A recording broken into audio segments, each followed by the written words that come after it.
You're watching PCN, the Pennsylvania Cable Network, state leader in public affairs programming. PCN is supported in part by Armstrong, serving cable subscribers in Butler and Zelienople.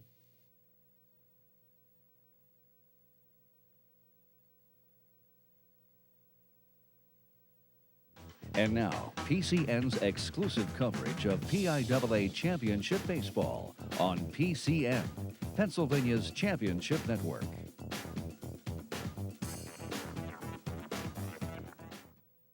Brought to you by TAP 529, Pennsylvania's tax-advantaged college savings plan, on the web at tap529.com. TAP 529, helping college dreams happen.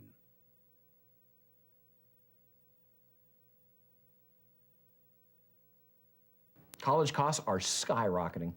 I recommend we put you in Pennsylvania's TAP 529 program. College savings presently grow federal and Pennsylvania tax-free. Save for college at almost any private or public college in the country. And there are many new investment options to choose from. It's all right here. Pennsylvania's TAP 529. Call, go online, or talk with your financial advisor. So, what do you think? Sounds like a plan, honey.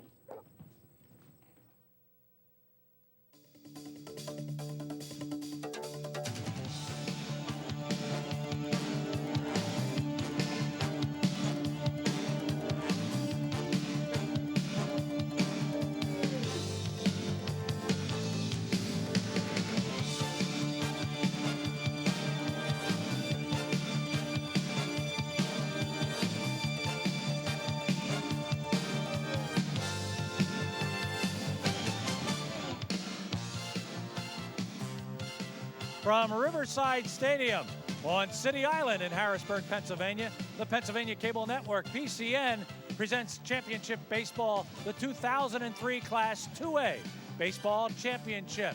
Today's ball game features the Ellwood City Wolverines. They come in with a 20-7 record. They're the district champions out of District 7. They'll take on the District 11 champions, the Tamaqua Blue Raiders. They come in with a 20-4 record. Hello, everybody. I'm Gary Laubach, along with John Leone. We welcome you to a beautiful day for baseball, and we've got two outstanding teams. John, two teams that have won 40 games, two pitchers on the mound who are collectively 19-1 on the season.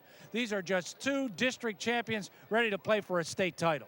And fittingly so, Gary. Ricciuti and Spots are going to give us great pitching. There's no question about that. But the two teams have interesting backgrounds too, Gary. Ellwood City is a team that doesn't beat themselves. They don't give you the extra out. They're very strong up the middle. On the other hand, Tamaqua it really is blossoming into a group that these kids started off a long, long time ago, parts of two different little leagues in the Tamaqua area that have merged, and really the fruits are obvious. As we turn our attention first to the visiting team, which would be Ellwood City, John, a very talented ball club. The first five guys in their lineups are all going to play college baseball. They've batted .625 so far in the playoffs. They've won with good pitching. They've won with timely hitting. They've won with good defense. But then again, that sounds like the formula to success. Oh, that's how you get here, Gary. It's great balance. But again, I think anytime you get to this level, you've got to do the little things. You got to manufacture runs when the situation calls for it. They're able to do that. Obviously, the batting averages speak for themselves. But Gary, you know, you don't get this far by beating yourself. And obviously, when it's time to make the big plays, they've got a great blend of seniors and young people. But really, both teams pretty much depend on their senior leadership. Let's take a look at how these two teams got here. And John, they've got here in identical ways. They've had great pitching, no question about that. They've had what they have needed to be is enough runs on the board, obviously. And we're going to see two great pitchers today in Ricciuti, who certainly has been outstanding, 11-1, a 1.48 ERA. And then Kyle Spots, 8-0 with a 1.70 ERA. John, you and I may be just up there sitting around with no base hits in the ballgame. It could be, but don't count it out. I mean, again, both of these teams are capable of hitting the baseball. But that said, Ricciuti at 6'3" is Colgate bound, I think, on a football scholarship. So it gives you an idea of the kind of physical specimen he is. And of course, Spots, his numbers are outstanding, Gary. He's just a crafty pitcher, and he's gotten him this far. He's kind of carried this team, but he really depends upon his defense. Again, very strong up the middle. Littlebridge, Hudson in center field. Jay Cortez, a great catcher for him. So again, I think we look for great defense, just well-rounded baseball. And of course, Tamaqua, they won their first district title this year, so obviously their first trip to the state playoffs. It's always an exciting adventure. It was supposed to happen on Friday. Rain didn't make that happen. It was supposed to happen in Williamsport. That's not the case. We're in Harrisburg. We'll crown a state champion in 2A baseball. The first pitch and the starting lineups coming your way right after this timeout.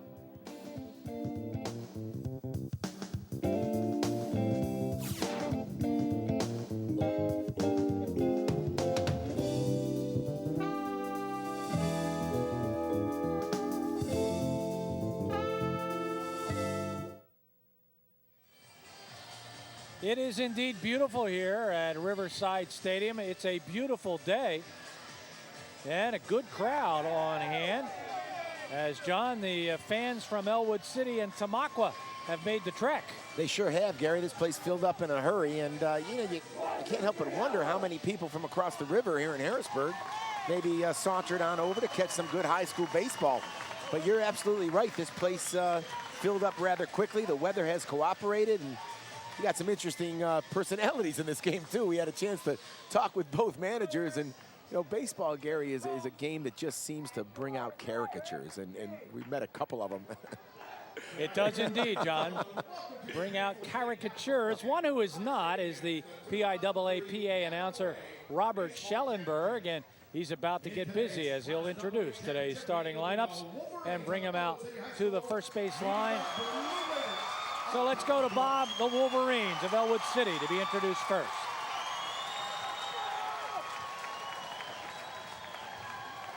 And now, let's meet the starting lineups for today's game.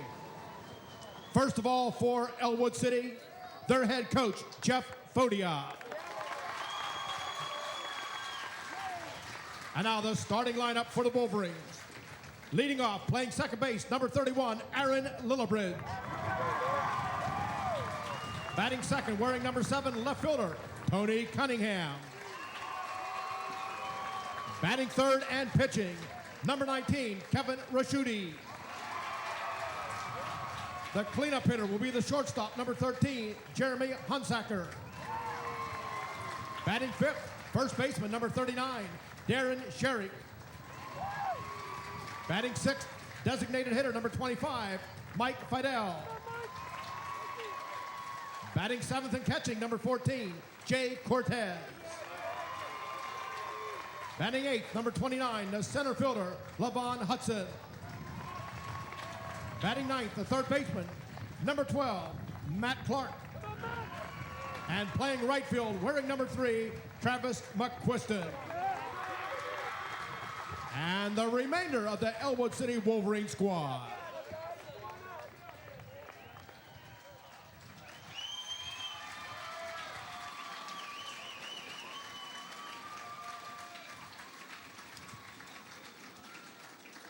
And now let's meet the home team for today's game, the Blue Raiders of Tamaqua.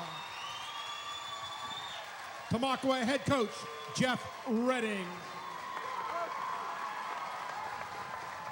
And now the starting lineup for the Blue Raiders. The leadoff batter, shortstop, number 12, Alex Zukas. Batting second, wearing number 11, and pitching, Kyle Spots. Batting third, the catcher, number 24, Caleb Calarco. The cleanup hitter for the Blue Raiders, center fielder, number 10, Chris Ware.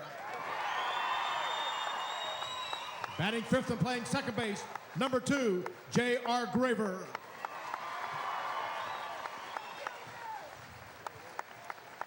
Batting sixth, the designated hitter, number 20, Matt Yoakum. Batting seventh, playing first base, number 14, Zach Kopczynski. Batting eighth, right fielder, number 3, Torrey Graver. Batting ninth, the third baseman, number 19, Marshall Garger. And wearing number 5, left fielder, Jesse Tuckett. The Blue Raiders of Tamaqua. Your championship umpires, umpiring behind the plate, John Babb. At first base, Gene Coleman. At third base, Gary Sinott. Umpiring at third base, Larry Schooley. Ladies and gentlemen, the remainder of the Tamaqua Blue Raider squad.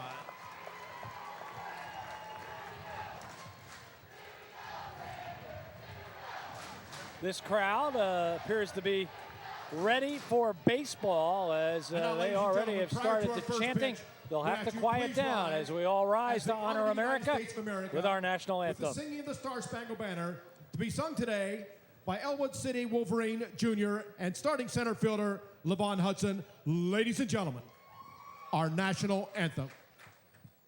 Oh, say, can you see by the dawn's early light what so proudly we hailed at the twilight's last gleaming, whose broad stripes and bright stars through the perilous fight o'er the ramparts we watched were so gallantly streaming, and the rocket's red glare, the bombs bursting in air, gave proof through the night that our flag was still there. Oh, say does that star-spangled banner yet wave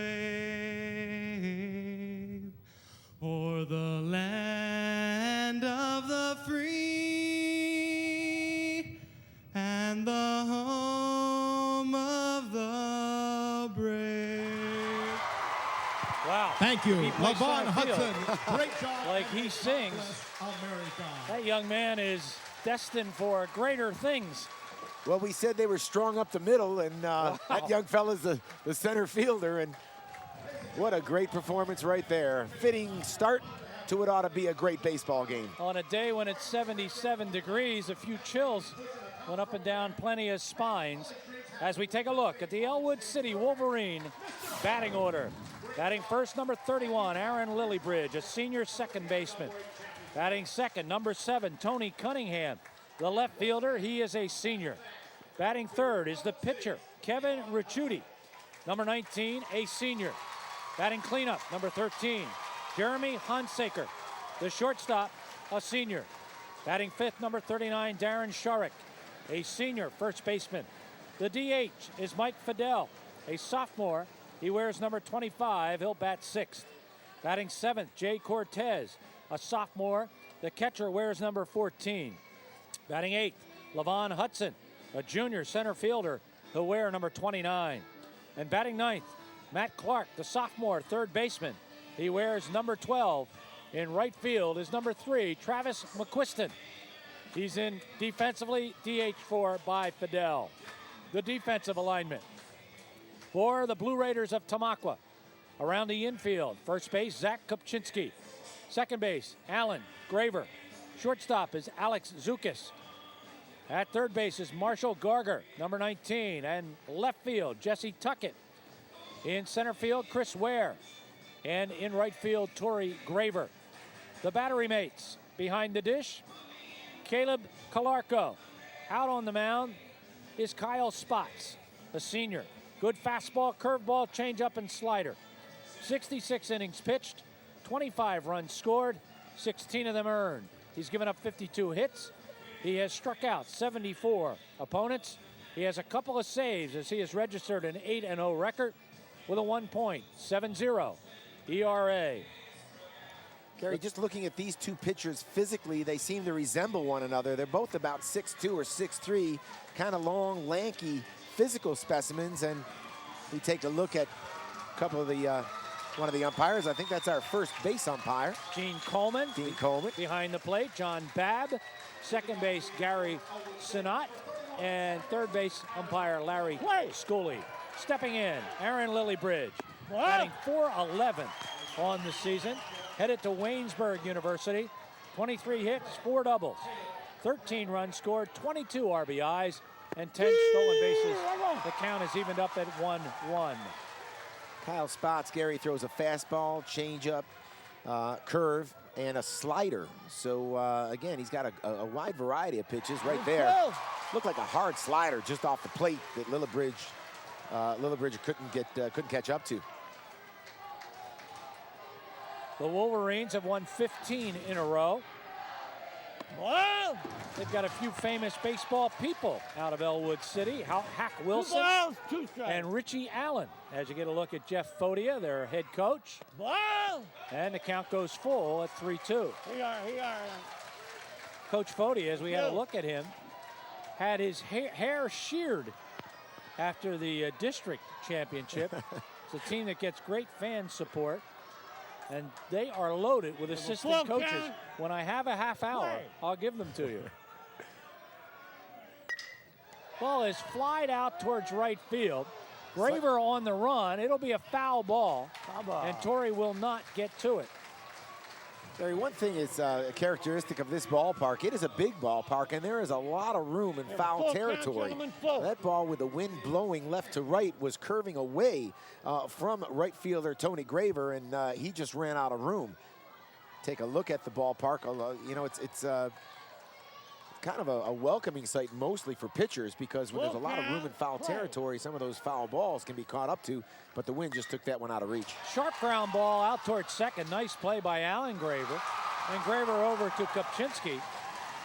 And sometimes in state championship baseball, the first out is a hard one because everybody's a little nervous. Absolutely, but again, Spots showed good poise and kept the ball down. Nice play here by second baseman Alan Graver. Rights himself. Gives the first baseman Zach Kopczynski time to get back to the bag. One down. Tony Cunningham steps in, the senior left fielder, batting .240 with 12 hits, 3 doubles, a home run, 10 runs scored, 5 RBIs, and 3 stolen bases. But when you give all those batting numbers, there's an asterisk because you have to look at what this guy has done on the mound. He has won 13 games in a row as a pitcher. He is 13-1 in his career. He started his career 0-1. He hasn't lost since. The 2-0 pitch. At the knees, strike one. Great depth and great versatility on the part of both of these teams. But Gary, you mentioned it in the pregame. You don't get to this game. You don't get to this level. Nice changeup. Spots is going to have to cover on a nice play by Kopczynski, and Spots did not get there in time. Tony Cunningham with an infield base hit. Great hustle by Cunningham, head first slide. You know, the ball was kind of hit in no man's land, and Kopczynski had to come off the line to get the ball. Now, Spots is just a little late reacting, Gary. If we get another look at it, you'll see that clearly Cunningham beats the play, but Kyle Spots was just a little slow getting off the mound, and that hesitation cost him. So our first runner of the ball game, and pitcher Kevin Ricciuti steps in. He's batting .400, 22 hits, 5 doubles, a triple, 15 runs scored, 10 RBIs, and 5 stolen bases. First pitch is upstairs, ball one. Kevin Ricciuti, a great athlete, Gary. I understand going to Colgate next year on a football scholarship. I understand he's a quarterback. He is indeed. So we'll be, you and I anyway, will be watching him from time to time. Bobbled, they'll get the play at second on a nice play by Alan Graver. Zukas came up with it, and I mean, he fired the ball to second baseman Graver, who had the wherewithal to catch it. Well, the thing about it, Gary, is Alan Graver times it perfectly. Zukas does a nice job here to recover, but watch Graver come across the bag at precisely the moment that the ball arrives. So good timing and nice play on the part of Zukas and Graver. Courtesy runner, number 10. Number 10, courtesy running. So the fielder's choice eliminates Cunningham. And we have a courtesy runner for Ricciuti, as it's number 10, Nick Mancini. With 2 down, and Jeremy Hunsaker steps in, strike one on a curveball. 327 on the year, 18 hits, 2 doubles, a triple, 12 runs scored, 11 RBIs, and 4 stolen bases. I'm not sure that we've seen Kyle Spots start off with a curveball. He comes back with the hard stuff and gets ahead 0-2 quickly. 0-2, time is called. And now, manager Jeff Redding wants to have a word with Sherrick. Let's take a look at it again. It's just hard stuff that has a little tail on it. Gary comes back and catches the outside corner. I'm telling you, Cal Spots has got some stuff out there. He can really bring it. Gentlemen, 0-2. And he's ahead in the count 0-2, 2 down I got you. in the first with a runner at first in Mancini.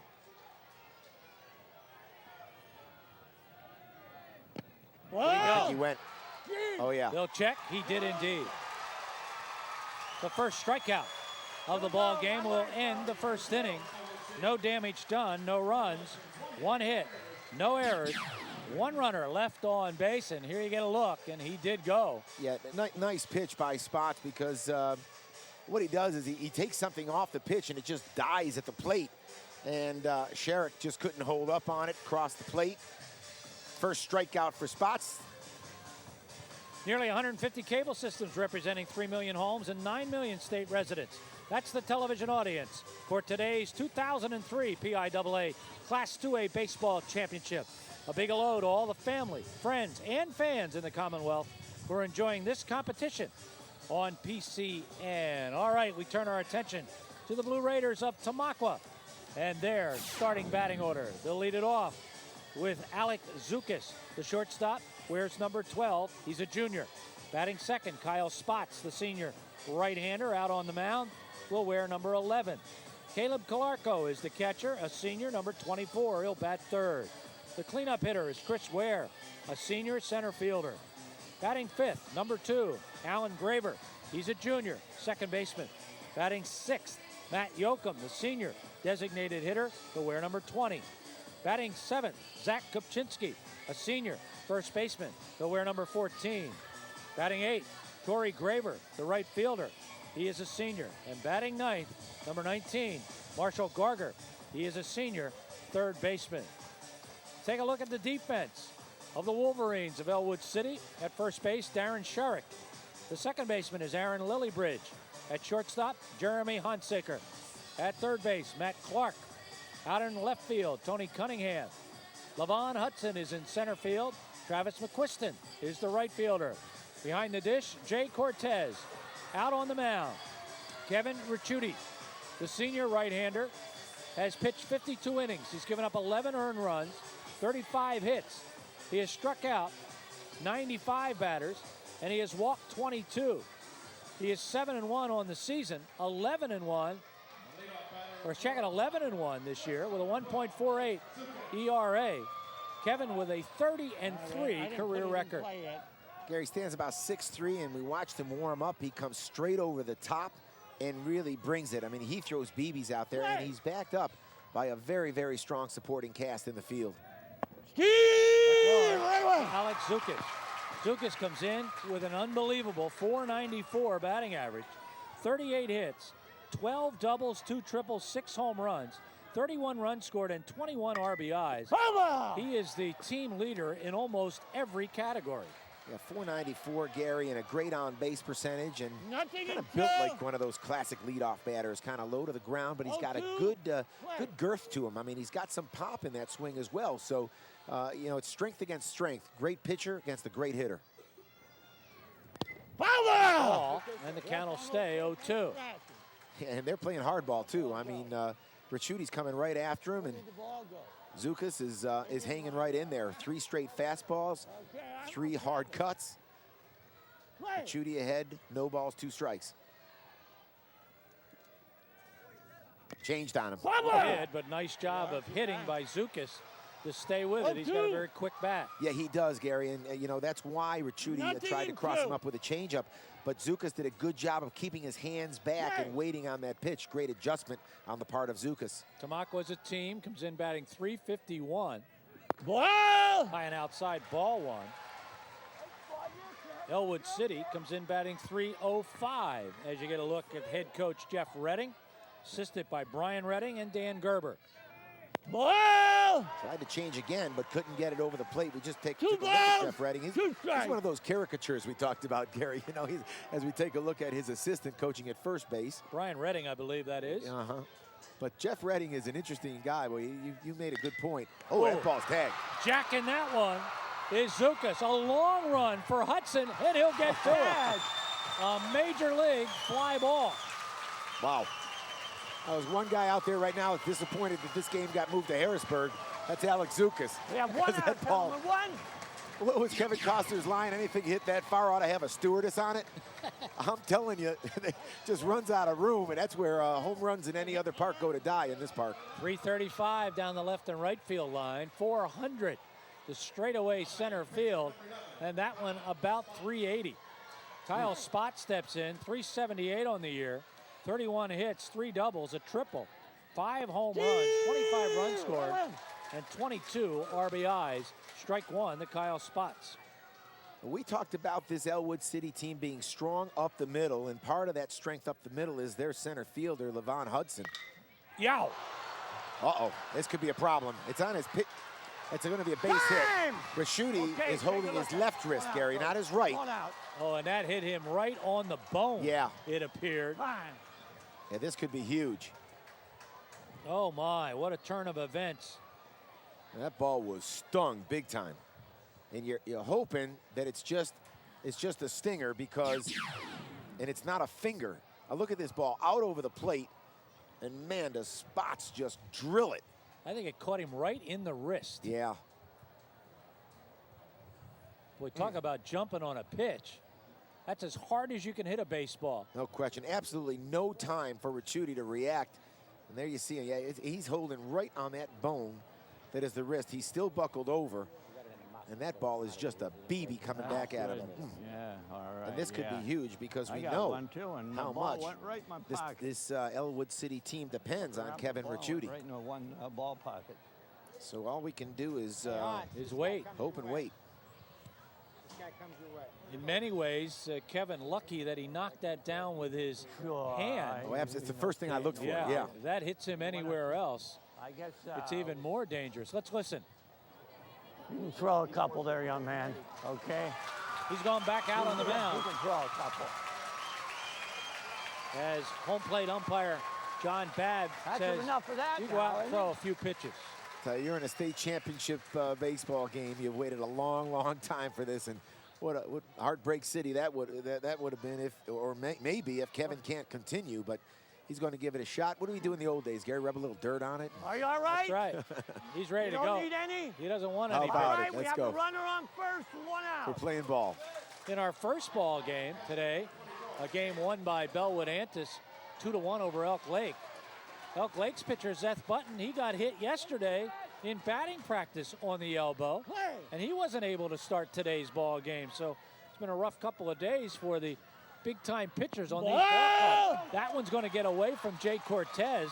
That will allow Kyle Spotts to go down to second base on a pass ball. Yeah, that ball looked like it had a little hop to it. We'll see it from the center field camera. Yeah, you're right. Cortez just took his eye off the ball. It was a little bit low. I don't think he was crossed up. I'm not sure. Tamaqua has tattooed 2 pitches today from Raschuti early. Zukas hit the ball about as deep as you can hit it and keep it in the park. And Spotts, you can't hit it any harder than he hit that line drive. Yeah, they seem to have Raschuti timed right now. He's got to get into a little bit of a different rhythm, see if he can't keep these guys a little more off. Let's officially get Caleb Calarco to the plate. 351 on the year with 26 hits, 9 doubles, 4 home runs, 24 runs scored, and 19 RBIs.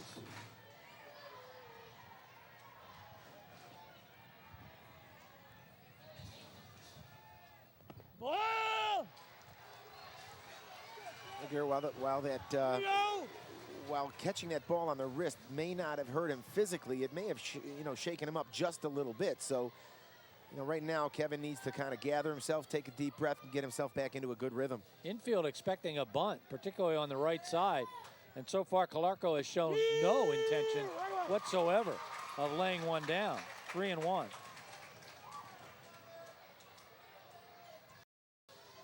certainly not 3-0. It'll be interesting to see, although you get the sense that this Tamaqua team has come out very, very aggressive, and Seems to me like they want to go for the big inning right now.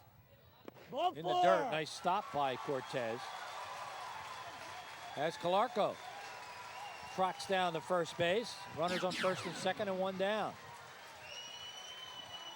Nice stop by Jay Cortez. Brings up Chris Ware, center fielder, batting .487. Second on the team in average with 38 hits, a couple of triples, 8 home runs, 25 runs scored, and 25 RBIs. John? Big numbers. You know, Gary, with 1 out, that's a big play by Jay Cortez. It's a subtlety, but if that ball gets past him, you got a runner on third base, less than 2 outs, and a sacrifice fly gets him in. So a big play by Jay Cortez. Just off the plate, ball 1, outside.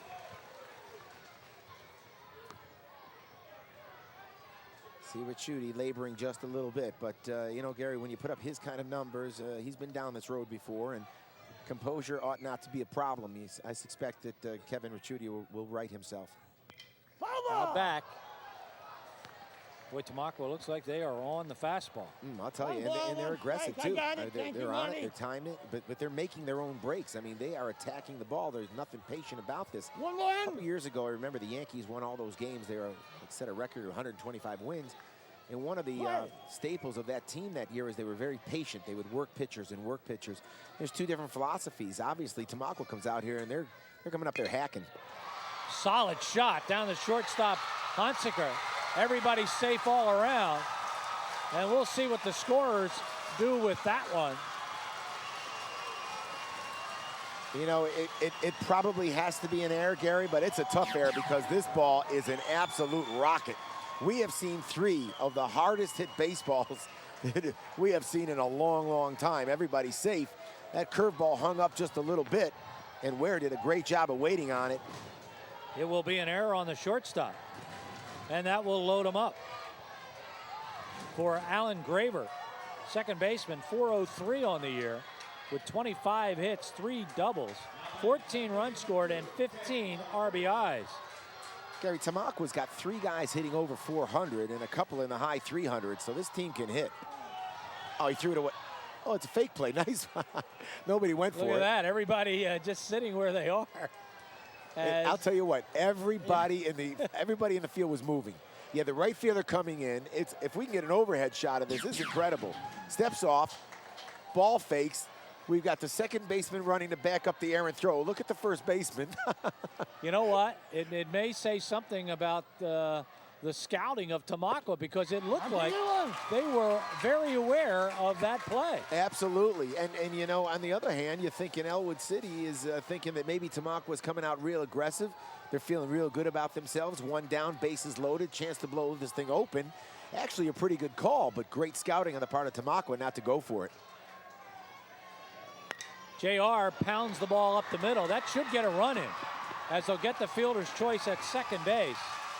And J.R. Graver will get an RBI on the fielder's choice. I tell you, if you're Tamaqua, though, if you're Ellwood City, good play. Take the outs, get out of the inning with as little damage as possible. Nice play by Hunsaker. Aaron Lillibridge gets over in time, and no chance. Oh, wow, no chance for a double play as Ware goes in really hard. That was a close play at second as Matt Yoakum steps up, the DH, number 20, batting .297, 19 hits, 4 doubles, 11 runs scored, and 11 RBIs.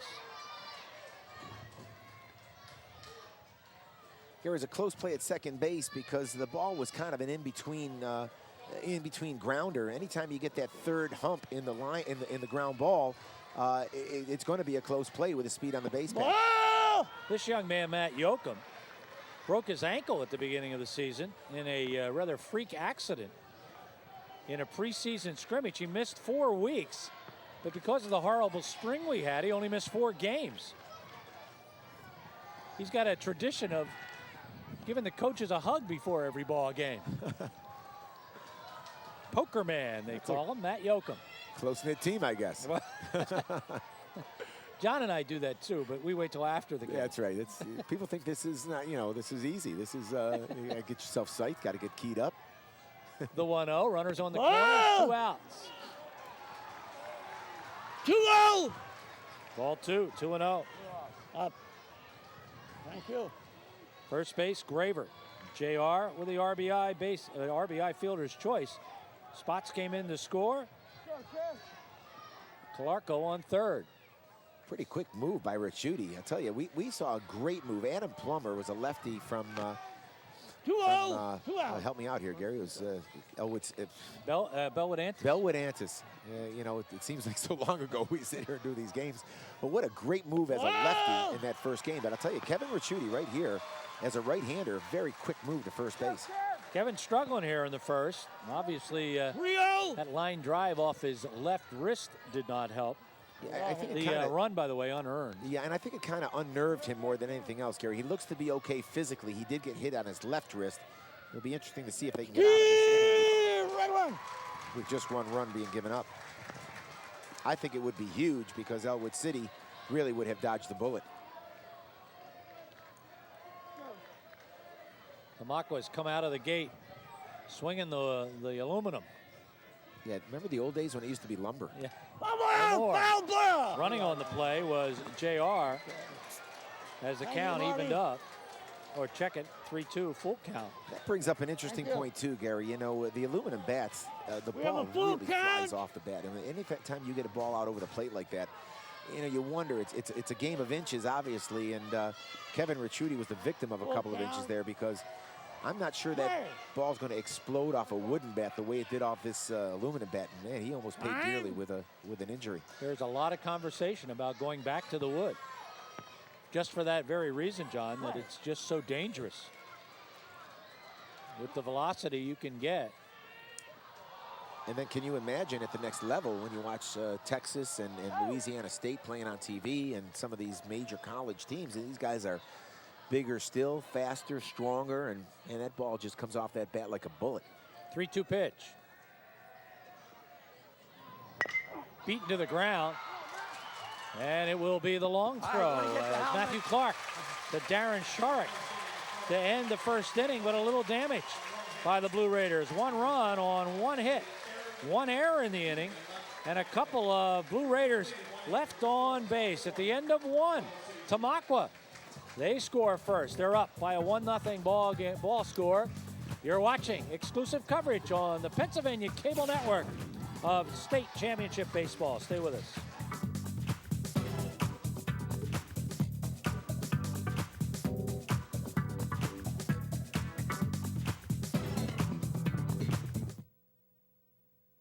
Video copies of this state championship telecast are available from the Pennsylvania Cable Network. Sporting events run $29.95 each and may be ordered by calling PCN toll-free at 1-866-PCN-VIDEO. Where John and I are sitting, there's a breeze going through here that makes it rather cool. Obviously, where they're sitting, no breeze. Looks just a little 78 warmer. Degrees, yeah. They're basket. Oh. And there's somebody who's hot. He's getting down. Get after it. That Hawk will be a little busier in the 3A game. He's the Bethel Park mascot. And a pretty good dancer in his own right. Just flew in from Western PA. And I got to tell you, if you're Ellwood City, you kind of feel like you dodged the bullet there. Tamaqua had some things cooking. They were really on Kevin Ricciuti, but only one run to show for it. So back to work, 1-0. No pitch, they go 5, 6, and 7. Darren Sharrock steps in. First baseman batting .250. 13 hits, 2 of them home runs. 13 runs scored, 14 RBIs, 3 stolen bases. Strike 1 from Kyle Spots. I got you. Big, strong kid up there is Sharrock. Ball! Ball 1. 1-1. One ball, 1 strike. No problem for John Babb to make his voice heard throughout the ballpark. We have headsets on, and we heard that ball 1 call, and there's strike 2 on a big curveball. Yeah, if Kyle Spots is going to start getting that curveball over, Gary, he's going to be trouble for Ellwood City because his heater really comes at you quickly, and he changes speed so effectively. Bubba! Shark represents pretty good power in our first ball game. 1-2. We had nothing hit deeply at all. We had one shot already in this one. Play. Not an easy ballpark today to hit the ball out of with the wind blowing in. Strike 3. Swing and a miss. That's just a great pitch by Kyle Spots. The previous pitch, Gary, he had thrown something real hard. We're going to see the sequence right here.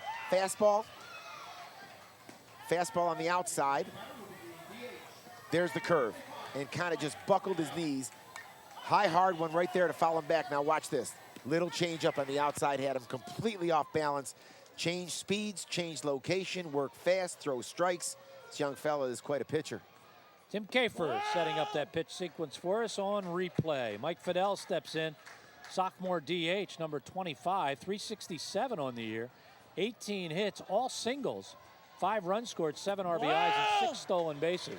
The count goes 2-0. 2-0. It's one of the few times that Spots has gotten behind a batter, and you don't want to be doing that against teams that can hit the ball. Anybody who's gotten this far, Gary, can hit the ball, so you don't want to give him hitter's counts. There's like a that. shot out into center field, on the move and unable to get to it is Chris Ware. Ware will knock it down, and that will be a stand-up double by Mike Fidel. One of the best hit balls that we've seen all day long. Fidel came in hitting 367, Gary. Pretty good power numbers, nothing great, 7 RBIs, but I'll tell you, he got a hold of that one. The wind helped him out a little bit because it sliced away from Ware. Couldn't quite get to it, made a great effort, just missed it by inches. And into second base easily goes Mike Fidel. So that brings up sophomore catcher Jay Cortez. He's 2 for 4 on the year with a couple of base hits. One down now, so Cortez will just be swinging away, Gary. It's not as urgent to get that runner moved over with 1 out, because if you do that and give yourself up, it's 2 outs. The sacrifice fly is not going to score him anyway, but right here, Cortez just going to try to hit the ball hard someplace, make something good happen. The 0-1. He's had a couple of good rips. 0-2. Sure has. He seems to be right on Kyle Spots' fastball. Now Spots is ahead, so you can have some fun with this pitch. This is a great count now. Does he kind of pull the string, throw it down and away, maybe try to get Cortez to go after something bad? He did not like the lead that Fidel had. Tamaqua not paying much attention to Mike. Well, one thing you don't want to do is give up that base for nothing, you know, and make him take an out to get it over there. Wow! The dirt. Nice stop by Calarco. That's exactly what I think is called for. I don't like that high and away waste pitch. I think a pitch ought to be off the plate, but you know, if you can be fine enough to make it close enough to keep that batter guessing. 2 outs, 2 strikes, he's got to be careful. And he looks at a call. 3rd strike, 2nd strikeout of the inning, and the 3rd strikeout of the ball game by Spots. What a great shot this is, right on the corner, and watch the catcher. Nice job to frame that pitch by Caleb Calarco, helping out his pitcher. Nice spot by Carl Spots. Levon Hudson steps up, strike 1. Center fielder batting 163 with 8 base hits, couple of doubles, 8 runs scored, 3 RBIs and 3 stolen bases. Ball! A little inside, ball 1. If we can get a look at it, but if we can get an ISO on Kyle Spots, I mean, he's so fluid in his motion. But interestingly, Gary, as tall as he is, he doesn't. Oh, we got to look here. Oh, he threw it into center field, but I don't think. Nowhere to go. Nowhere to go. He had to dive back to the base. Kyle Spots wheeled and threw, but he wasn't completely turned around. I started to say, Gary, about Kyle Spots, I'm watching his mechanics, and it's kind of an awkward motion. Normally, you want a pitcher, as we see the attempted pickoff play, and Spots never got turned around, and as a result, released that ball very high. Good play by Chris Weir to back up.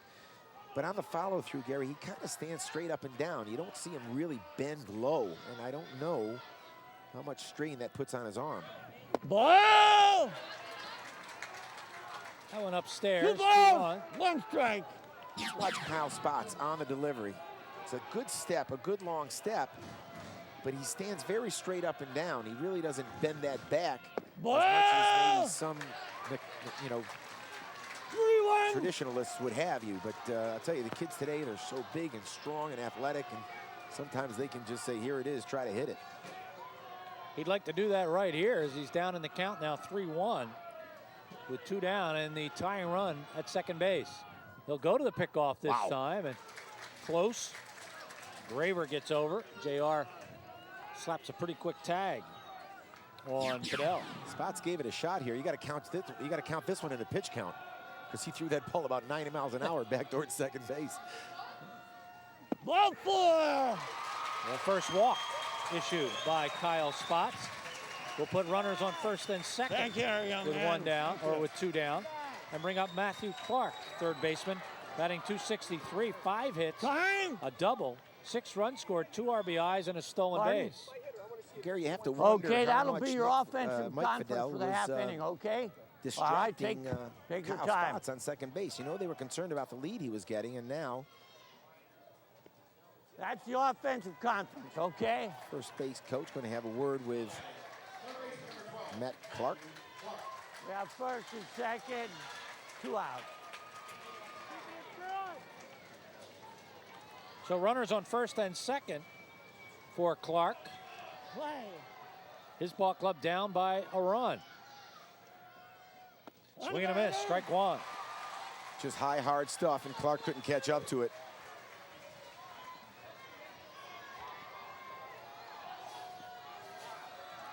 Boy, Kyle Spots really looks poised out there, you know, Gary? Doesn't seem to be too worried. Got a couple of Ks in this inning. He'd like to get a third one. That ball is trouble. That's fall. in the gap. Torrey Graver makes it. Oh, he does not. In his glove and out. And that will get 1 run in. This ball game is tied. Almost a great catch by Torrey Graver. Torrey Graver gave it all he had. Gary, off the bat, I thought this thing was cleanly down. There was no way I thought that Torrey Graver could even get there, and he got his glove on that ball and almost made a spectacular catch. We're going to see it again, but with 2 outs now, the runners are moving on the crack of the bat, so they don't have to wait for anything. And look at the effort right there by Torrey Graver. I mean, full extension, just couldn't hold on to it, and Ellwood City has tied up this ball game. So a couple of base hits, an RBI by Clark.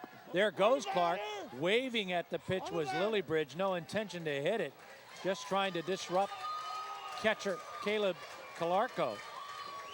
Strike 1. Down to second base with a stolen base is Matt Clark. Nice piece of hitting by Clark, Gary, because he kind of just, it was a pretty good pitch by Spots. It was low and away. Clark went with it, just got enough on it to get it out to right field and bring that runner home. 1-1. 1 ball, 1 strike. Inning started innocently enough with a strikeout. Then Fidel got a double. This ball's popped up, may be playable. Kopczynski is over. And he'll watch it go about 10 rows deep. Cortez strikes out, and it looked like Spots in a position to get out of the inning. But then he walked Hudson. And then Matt Clark with the RBI base hit to right. 2 strikes, fellas, 1 and 2.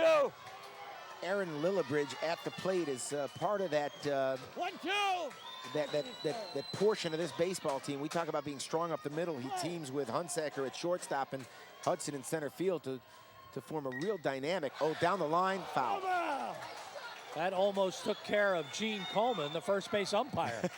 Gene, I'll tell you, we got Gene at first base, and who's our third base umpire? I'll tell you, those guys, and I got to tell you. Watch it. Oh, yeah. He moves pretty good out there, old Gene. 1-2. Gene, the dancing machine. Remember him? Yeah, everybody moves pretty good when the ball's coming at you like that. The Gong Show, huh? The Gong Show. Gene, high, hard, heat, end of inning. Strike out the sides, but not before the Wolverines get a run back. 1 run on 2 hits. No errors in the inning, and 2 runners left on base. The end of 1 1/2. This one's all tied up at 1-1. Yeah, just high, hard stuff right across the letters, and there's no way Lillibridge can catch up to it. Yeah, Gary, I look at our old Gene down there at first base, umpiring first, and his counterpart over at third, and played in Lincoln Little League when I was growing up, and we had a first base umpire, and I never knew his last name. He was just Storky.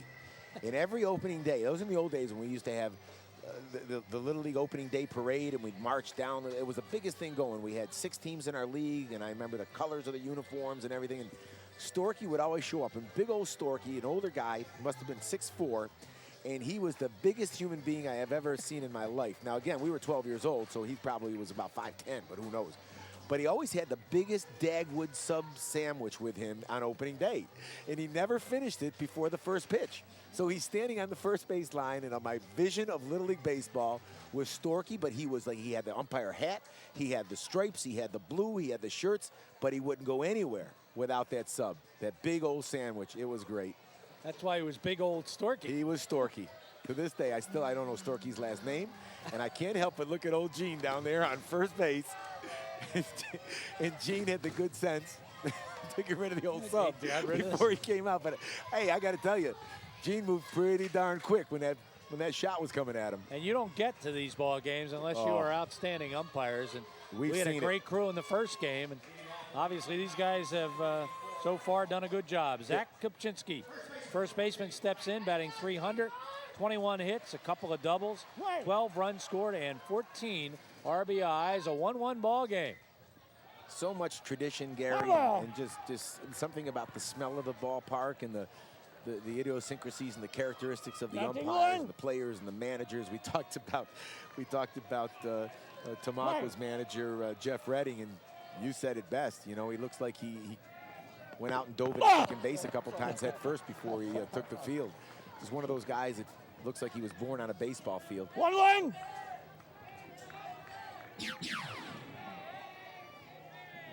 But that one hurt.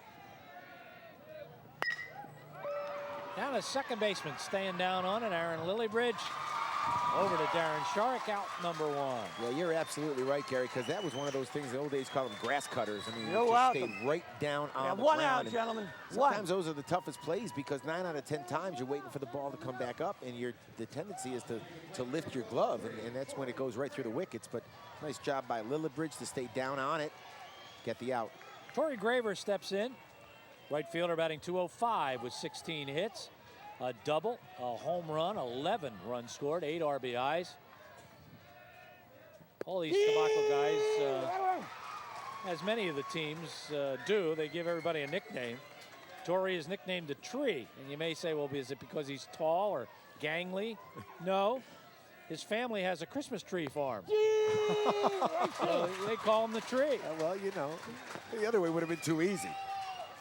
He's supposedly, in a team of nice guys, Torrey is supposed to be maybe the nicest guy on the whole ball club. Well, he reaches out on that curveball and drills it out into left center, collected by Hudson. Base hit number 2 for Tamaqua. Yeah, that's great discipline because, you know, Kyle Spots got him on the first changeup. He started him off with a changeup. And had him off balance. He threw him another off-speed pitch, and he just reached out and laced it into left center field for a base hit, did Cunningham. Here's Marshall Garger, the third baseman, .375 with 18 hits, 4 doubles, a triple, 3 home runs, 17 runs scored, and 14 RBIs. Believe it or not, this was the guy they DH'd for until about the middle of the season. And then he started hitting the ball, particularly in the playoffs. Pulled a hamstring in the Danville game, but he's hanging in there. Strike 1 to Garger. It's a hard one. Tailor-made double play. And they won't get it. Hunsaker thought he had it, fired over to Lillibridge, and did not quite get the double play. Well, give Garger credit because he got out of the box quickly, Gary, and really legged it out. It was a hard hit ball, so you would think that it would give Ellwood City time to turn the double play. But Marshall Garger never gave up on the ball and beat it out. Well, you can't fault any of the infielders. No. They made the play. Good hustle by Garger. Zukas steps up. Zukas, the shortstop, flied out to center field. He drilled one in the first. But Levon Hudson made the long run back to the warning track for the catch.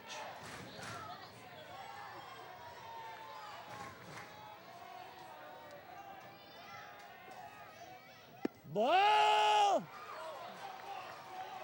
Ball one.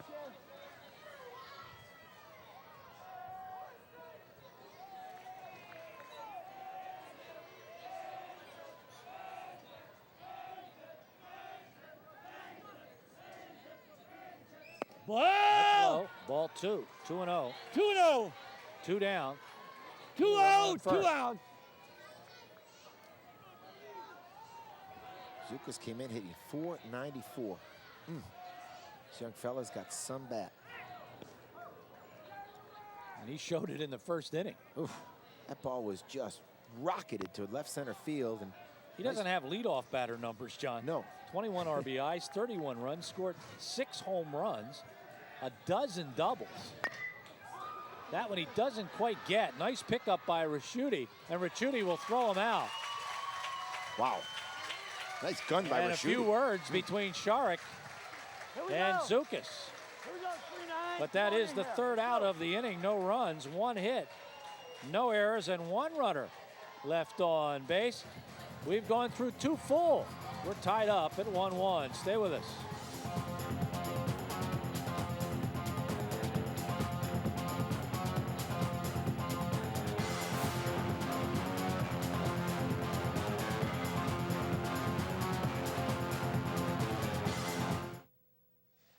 The sun-drenched crowd here at Riverside Stadium. Glad you are with us at City Island Park in Harrisburg. John and I walked the bridge across the river this morning to have breakfast in Harrisburg. We met with and sat with security, FBI, people from Washington, D.C., because Vice President Dick Cheney is in town. And we thought they were there for you, because you need that kind of protection. Well, I thought they've found the warrant. That's true, just investigating. Tony Cunningham steps up. Cunningham with an infield base hit in the first. Or it could have been Jimmy, the grill guy. Yeah. Billy. Or Billy. Billy. Billy. Poor Billy. Billy's been there since it opened, like in the 20s. Cooks a mean egg. I'm right-footed, though. But everybody we asked, where do you the spot? Everybody. Ball! Guys in jeans, guys in shorts, the spot. You gotta go to the spot. When we saw the FBI in there, we knew we were safe. 2-0. But we didn't know walking in until they got there, though. Wow. It looks like Graver has a beat on it. Torrey puts it away. Head. Out number 1. Torrey Graver, good-looking right fielder, Gary. Nice swing right there by Cunningham. And, no, okay, you hang on. You know, the wind is kind of blowing out that way, and off the bat, I thought that ball would carry a little more, but Graver did a nice job. He read it right away, didn't overreact, and put it away. Kevin Ricciuti steps in. Outside, ball 1. Ricciuti is 0 for 1 with a fielder's choice. He's part of what has been a 3-man starting rotation. They have a 1.50 ERA for the season, those 3 guys. And Ricciuti, how about in the playoffs? He came in batting .625 in the playoffs. Tough play, shortstop Zukas. And it's going to be a base hit. Yeah, that's a base hit all the way. Nice job by the shortstop, Alex Zukas, to do everything he could. First baseman Kopczynski almost dug it out. Even if he had, Gary, I'm not sure that the throw would have beaten the runner. But watch Zukas, deep in the hole, sets himself. Pretty good gun right here. Just not enough to get it done. And we get a courtesy runner. Thank you very much, Coach. It is Nick Mancini again. These Wolverines have won 8 of the last 10 section titles. They were runner-up the other 2 times. They've won WPIAL titles 2 of the last 3 years. Pitch. This is the furthest an Ellwood City team has Watch me. I'll put the ball in play after timeout, all right? Okay? I hadn't put the ball in play again. Umpire in charge. John Babb. Yeah, and what John is saying to Kyle right now is that I will put the ball in play. I think Kyle made a throw to first base, and John had yet to put the ball in play. Oh, we got him. Nice throw, Cal. And the throw just a little to the right of Kupczynski. And Gary, I'm not sure, but I think Gene was ready to ring him up. He was waiting to see if the ball stayed in the glove, even though the tag was made low. Look right here. I'm not sure the tag didn't hit him on the knee before his arm. We're going to see it right here. No, it never quite got there. Hit and run perfectly. Oh, beautiful baseball.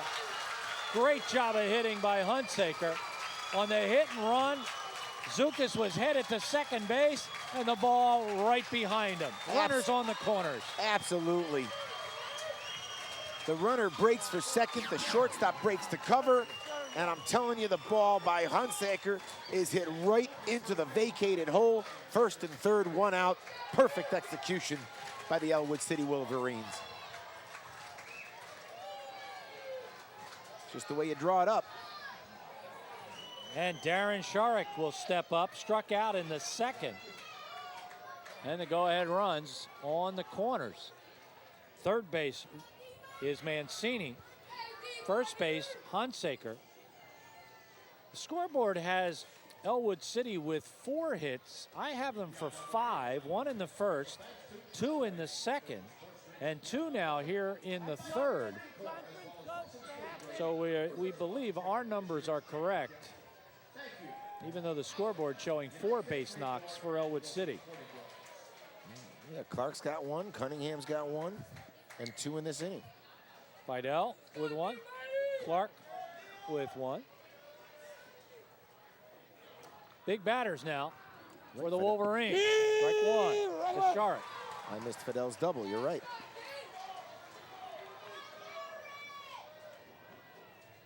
So a perfectly executed hit and run. Jeff Fodia puts it on. And Tamaqua cooperated by having the shortstop cover. Could be a big out if there's enough room. That's a catch. And that's a good catch. Covering it home. That's it. And they'll get the out. Oh, what a great play by Marshall Garger. No damage. How about that? What a gutsy play. What a gutsy play by Jeff Fodia. How about Calarco making the catch? We'll get a look at this one a few times, I'm sure. As you get a look at a dejected Jeff Fodia, he thought he was going to steal one. He sure did, and it's a calculated gamble. We talked about the room on the in the foul territory, Gary, and this is where it becomes pitcher friendly. A great play by catcher Caleb Calarco, and we'll see it again. Watch this. He can't know how close those dugout steps are, but he does a great job of reaching back, making the catch, and then keeping his composure. There you see the tag and the perfect throw. Let's take a look. Oh, yeah. What a nice play. And I think that was 18, was it not? Darren Sharrock. No, it's Garger. No, Garger. Number 19. This is a great catch by Calarco. Wow. And now, watch the play here by Garger. He'll reach back. That's a good tag. Absolutely. Garger got him on the thigh, but he got him before his hand touched the plate. Good awareness by his teammates. Look at the awareness on Garger. Right there, gets him on the thigh, and a nice call by the home plate umpire. No runs, 2 hits, no errors in the inning. 1 runner left on base as a terrific defensive play by Calarco and Garger. And good call by umpire John Babb at home plate. With all of that, stays 1-1. And there is Coach Fodia, Jeff Fodia, discussing it with John Babb. Bang, bang play. Impossible to tell from where Jeff Fodia was standing. We have the benefit of replay and a second look at it, and clearly Marshall Garger did a great job. You know, Gary, when he first fumbled that ball, I thought Fodia makes a great call, and it pays off because you're making Tamaqua make that play. But make it they did, because Marshall Garger does a great job to recover the baseball and make the tag. Now here's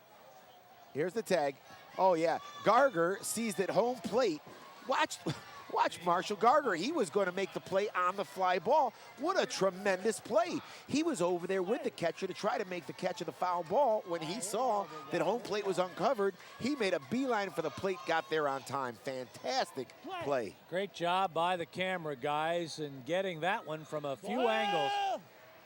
And we go to the bottom of the third inning. Kyle Spot steps in. Spots hit a line shot that hit Kevin Ricciuti on the left wrist for a base hit in the first inning. And the count evened up at 1-1. And when I mean guys, I also mean our feminine members of our crew. We have plenty of them. Gary, getting back to that play, you know, I had helped us out in the truck. I was not aware that it was Marshall Gardner, the third baseman, who actually made an attempt on the fly ball and then ended up being the guy to apply the tag at home plate. His presence of mind to dash to home plate. Just great stuff. And I'm sure that's why Jeff Fodia sent him, because he probably figured home plate was unoccupied. Nobody there, so great awareness by Jeff Fodia. It's just a great play on the part of the Tamaqua defense to turn it back. 3-1 count now to Kyle Spots. Walk for! He will be a leadoff walk. Second walk issued by Ricciuti. Nobody. Yeah, we've been here now through a game and a half, and I got to tell you, this day has not lacked for excitement. These have been, thus far, some great high school baseball being played. We've seen some fantastic baseball. Caleb Calarco, he walked in the first inning, got as far as third base, and as often is the case, you make a great defensive play, you come to the plate, he got a big round of applause from the Blue Raider fans. Not an easy play, running full speed toward the dugout steps, and has the presence of mind, and that wind brought the ball back as well. So it's not an easy day to catch fly balls. Kind of a high sky with a little bit of wind, and that ball is playing some tricks up there. This guy is destined to be a college shortstop. His coach says he can play anywhere on the field. And they asked him to be a catcher because of the athletic ability he has, John. And he showed it right there. I mean, he's in a full wind sprint, having to negotiate a tough wind, and not only does he catch the fly ball, but then he's got the presence to know that that third base runner is tagging up. Nobody out. Throws a nice strike to Garber, covering the plate, and Tamaqua's out of the inning. Jumps all over that one, but straightaway center field, and an immediate jump on the ball by Levon Hudson. And he'll put it away for out number one. One out, talked about again Ellwood City and how strong they are up the middle. We've seen Levon Hudson make a couple of great plays. He makes that one look easy, Gary. I mean, that ball was a rocket, and it was slicing away from him, but he had such a great jump on the ball, and he's got such great range that he ran it down easily. Remind me to tell you where a can of corn came from. Okay. Did you know where a can of corn came from? Actually, I do. I have to recall Chris Ware steps in. He got on an error. Not Wegman. In the first 0 for 1. Thank you, Rick. That hitter. Oh, boy. The guys, you know what? They need more to do. The guys in the truck need more to do. Anytime you ask for help in the truck, you get bad help.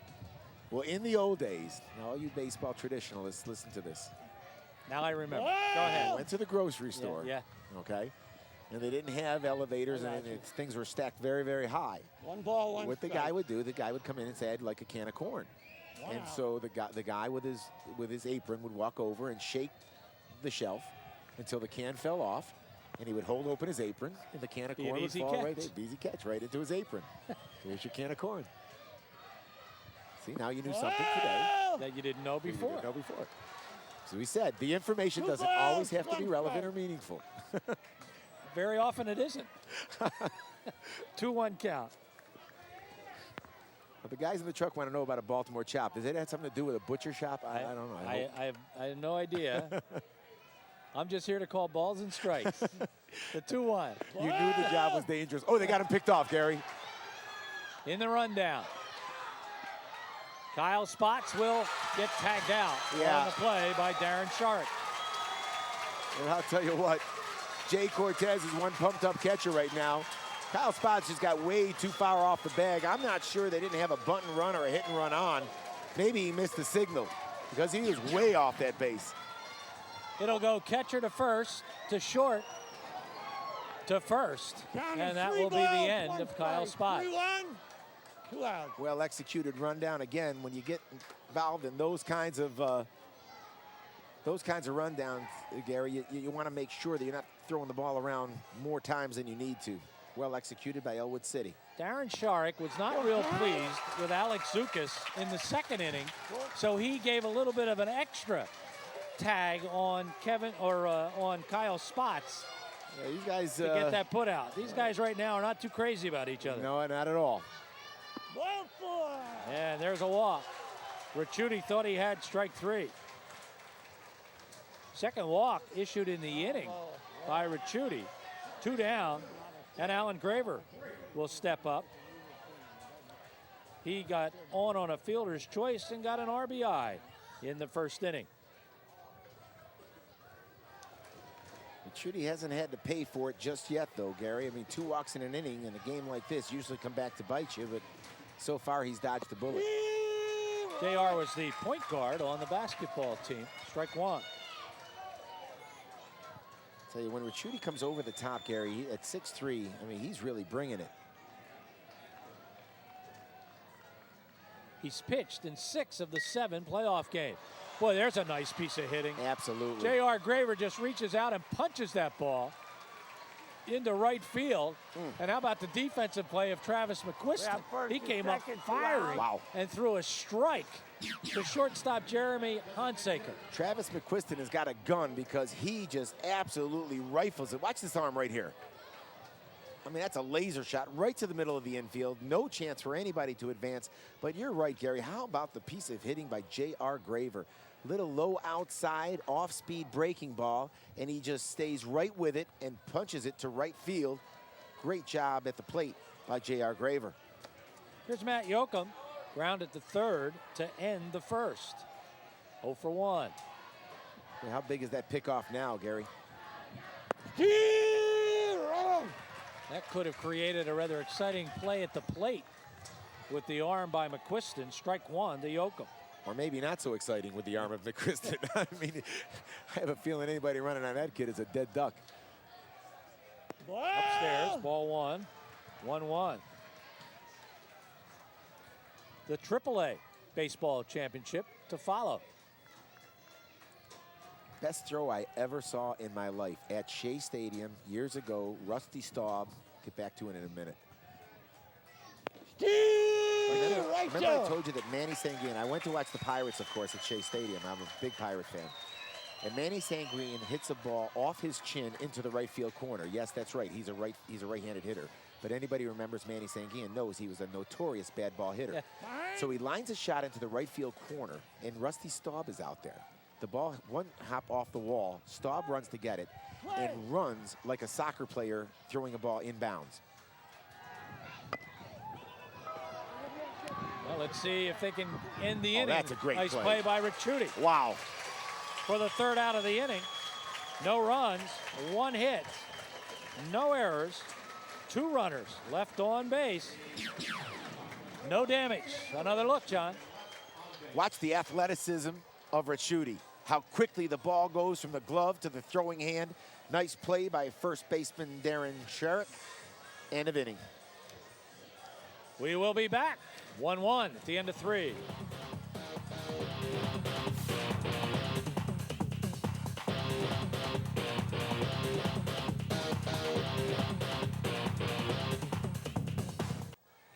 Welcome back, Pennsylvania's Championship Network. You're watching the AA Baseball Championship on PCN.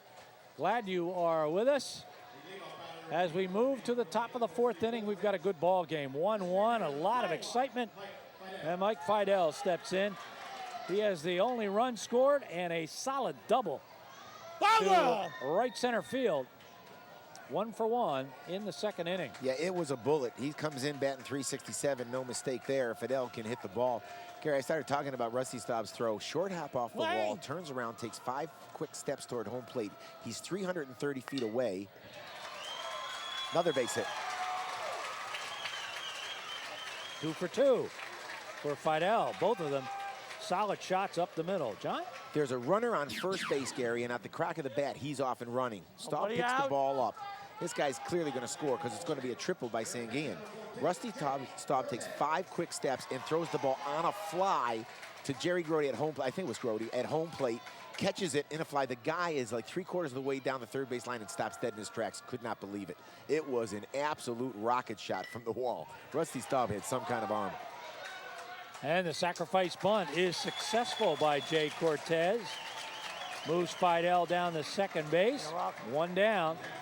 And we had a bunch of sacrifice attempts in the first game that were unsuccessful. Oh, I'm telling you, either one of those coaches in the first game today, Gary, would have killed for this play. And it's done. It made to look so easy by Cortez. Just perfectly executed sacrifice. And when you're in a 1-run game and a championship game, Gary, play like that is priceless. Ellwood City now with a chance to take the lead. Levon Hudson walked in the second. Got as far as third base. Strike 1. And Rusty Staub, as you might remember, in answer to a question, was La Grande Orange in Montreal. The redhead, the orange head. Big red, La Grande Orange. See that? And Ricky Ho's in the truck, and he's thinking he can stump me. He can't. No, he can't, because I'll make it up. 0-2 count to Hudson. Oh, boy, and I'll tell you, Kyle Spots' reaction, he thought he had him right there. Nice piece of hitting right there by Levon Hudson just to stay alive because as we take a look at Kyle Spots, he thought he threw an out pitch right there, and Levon Hudson spoiled it on him. This is when you come back and hit a rope. Count 0-2, 1 down, runner at second. Good glove. And that hit.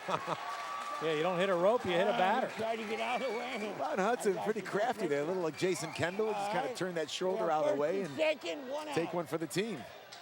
Especially down 0-2. Oh, yeah. Well, maybe not. Hard to get out of the way of that one. It's hard. That ball's tailing back in on you, and Spot's got some. He's got some mustard on it. He can bring it. That hit Cotton.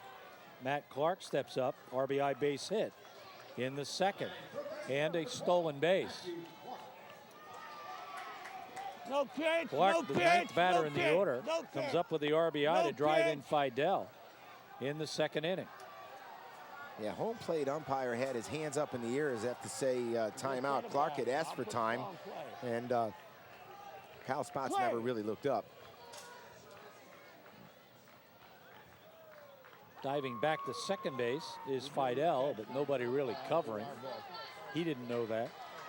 Gary, Tamaqua finds themselves in a dogfight. And remember back to that first inning when they had the bases loaded and all kinds of business happening.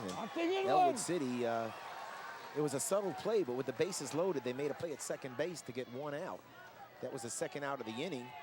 The next player grounded out, and they got out of it with relatively little damage done, and they held Tamaqua to just 1 run. So look back to a turning point. That first inning, Ellwood City getting out of it was key.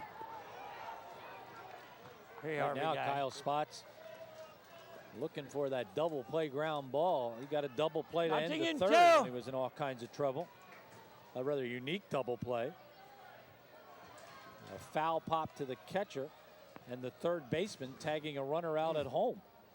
Unbelievable stuff. Figure that one out. Yeah, well, if Tamaqua goes on to win this game, I mean, that's one they're going to be talking about for years and years and years. That's one of those plays that'll get better with every time it's told. That's one of those stories that'll be. I want to hear that one in 20 years.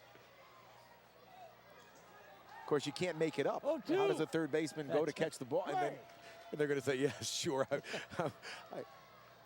Here's the 0-2. Upstairs. I don't think No so. appeal. He did not go, says Gene Coleman. Good call. 1 ball, 2 strikes. Real good crowd on hand for this one. Usually the crowds get bigger and bigger as the towns get bigger and bigger. We go to AAA next. That could be troublesome. Collected by Spots. Fired to third. Oh, the stays out. Larry Scully calls him out, and that's got Jeff Fodia upset. Oh, is he angry? And I'll tell you right now, Fodia is showing remarkable restraint. He's kind of just walking away. We'll take a look at it. We'll have the benefit of replay. This ball is in absolute no man's land. And we're going to take a good hard look at it. Spots, turns, throws. Wow. Yeah, there's no way of telling. There's no way of telling. That is oh so close. Bad angles. Look at Jeff Fodia. Oh, man. You think these guys don't have just a little bit invested here? But it's too close to call. The only play available to Kyle Spots, and he makes it to Garger and gets the call. Out number 2. So second base, Hudson. First base, Clark. Gary, we have seen some incredibly athletic plays made by these two pitchers. Kevin Ricchetti, a couple of times off the mound, and that time Kyle Spots quickly off the mound to make the play. These kids are great athletes. That ball gets away from Calarco, and Caleb didn't know it. He thought he had the ball under his glove, and that will move up the runners as Hudson will move to third, and Clark will move to second with 2 down. Yeah, you're absolutely right. Calarco thought he had this ball in his glove, and you see him hesitate to go back to get the baseball, and that's simply because he thought he had it in the webbing of his glove. Both runners move up, 2 outs, and let's see if Tamaqua now can dodge a bullet. Pass ball on Calarco. Count 2-0 on Lillybridge. Dangerous hitter. Strike 1. That curveball got a little bit upstairs. Yeah, it sure did, and I think it's unusual. 2-0, usually a hitter's count, especially somebody with the ability of Lillybridge. I thought he'd be sitting on something. In the dirt, count goes 3-1. Lillybridge 0 for 2. Grounded to second and struck out. Nice play by Calarco to save a run that time because that ball was thrown right into the dirt. You know, Spots has got to have the confidence in his catcher to throw that breaking ball down. And that's outside, and they'll load him up for Tony Cunningham. You know, Gary, down 2-0 after the passed ball and, or the wild pitch, that's not a bad play. Now you load the bases with 2 outs. You got to force out anywhere. You're facing a kid that's hitting .411. Now Tony Cunningham comes to the plate, hitting a more modest .240. So not a bad play, not a bad guy to lose if you're Kyle Spots. Cunningham hit a chopper down the first base and beat out the throw by Kopchinski to Spots in the first inning, and then he flied out to right field in the third. So he's hit the ball twice and comes up with the bases loaded and 2 outs. The idea here is just to hit it hard someplace. You're not looking to put it any place, just hit it hard and hit it someplace. Kyle now having a little trouble finding the strike zone. Ball 1. He's making old Caleb Calarco earn his money back there, and Caleb's up to the challenge. Let's take a look at this one, a little low inside. Yeah, that ball's down in the dirt. Nice play by Calarco to save a run. Nowhere to put Mr. Cunningham. That's going to be a great stop. Kopchinski over, and they're going to say he's out.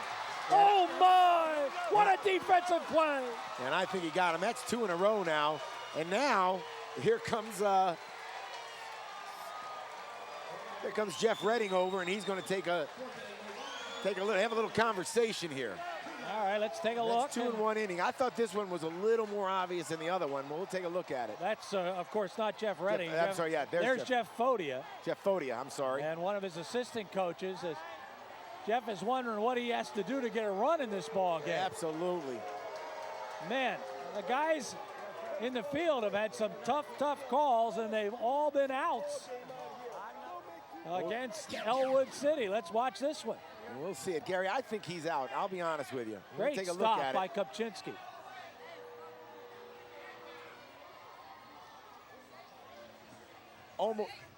Almost impossible. Almost impossible to tell.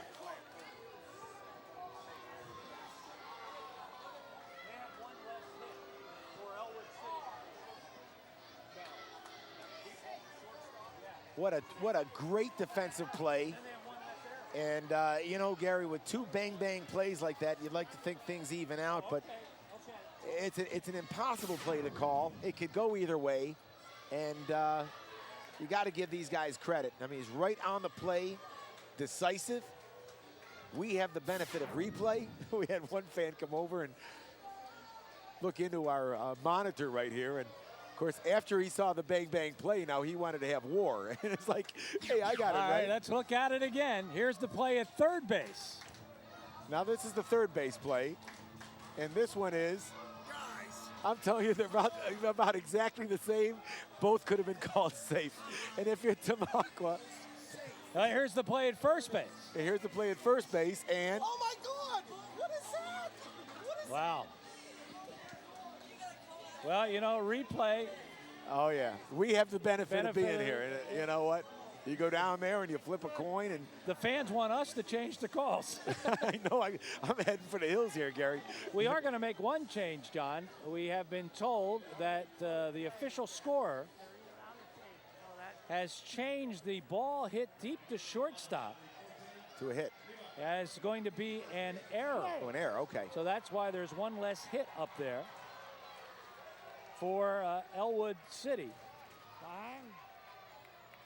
And we'll, Or was it E? I believe that was the, I've got to find it here. Oh, look at it. Was that the first inning?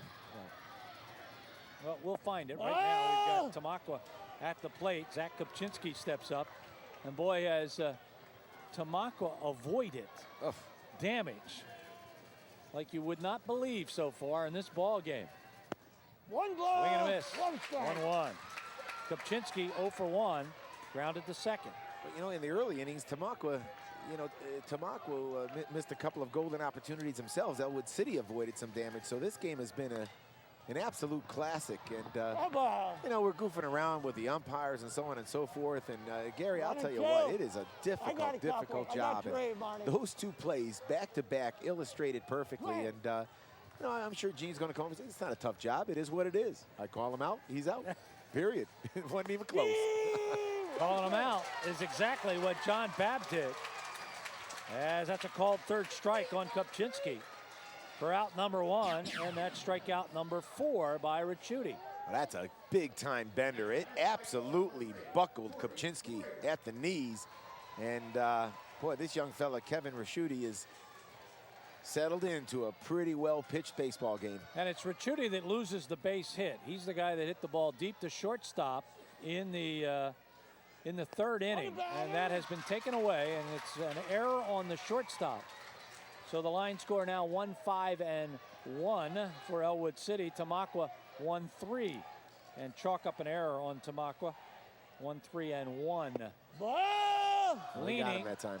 Leaning. Ball 1-1-1 to Graver. Graver with a base hit. 1 strike. Let me see here. That's one that not too much controversy. I thought he might have gone a little further on that one. Popped up, should be playable by first baseman Sharek, and he will put it away. Out number 2. I will say this: the calls, no matter which side of the fence you're on, has awakened the Ellwood City crowd. They are on top now of every pitch, as they feel as if they may have gotten the raw end of a few deals in this one so far, so they have become a lot more vocal. Marshall Garger steps in as he got on a fielder's choice in the second. He's 0 for 1. Marshall Garber is the young fella who made that astounding play on the double play. Strike 2. Gary, I suggest to you that if Tamaqua goes on to win this thing, of course, there's going to be so many things to talk about. But I think one thing of legend is going to be that double play, and how Marshall Garber just made a fantastic decision. Foul back, 0-2.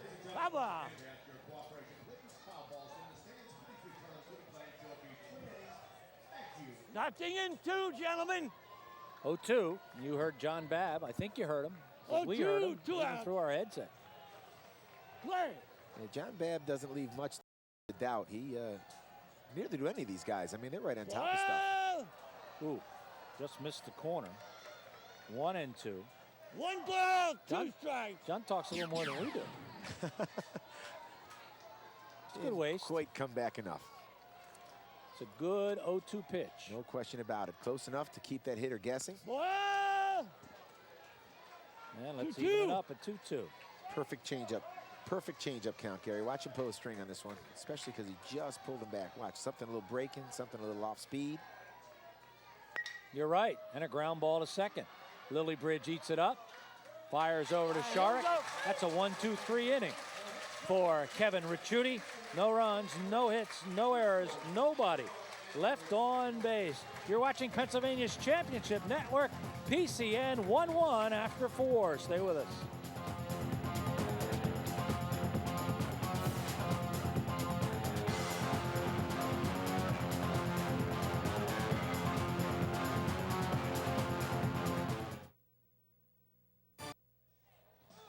How we doing? All you have to do is go on www.pcntv.com and let us know how you enjoyed the ball game. Remember, we're not umping.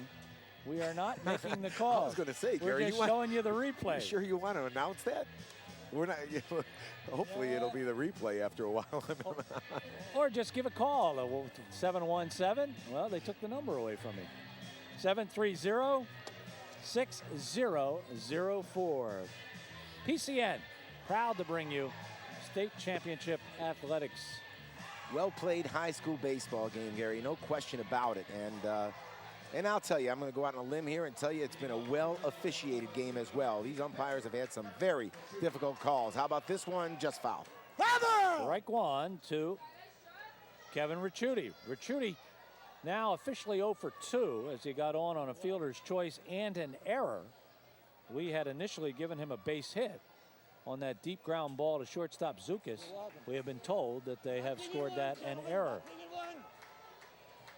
This kid is a good-looking athlete, Gary. He's batting out of the 3-hole, he's hitting exactly 400.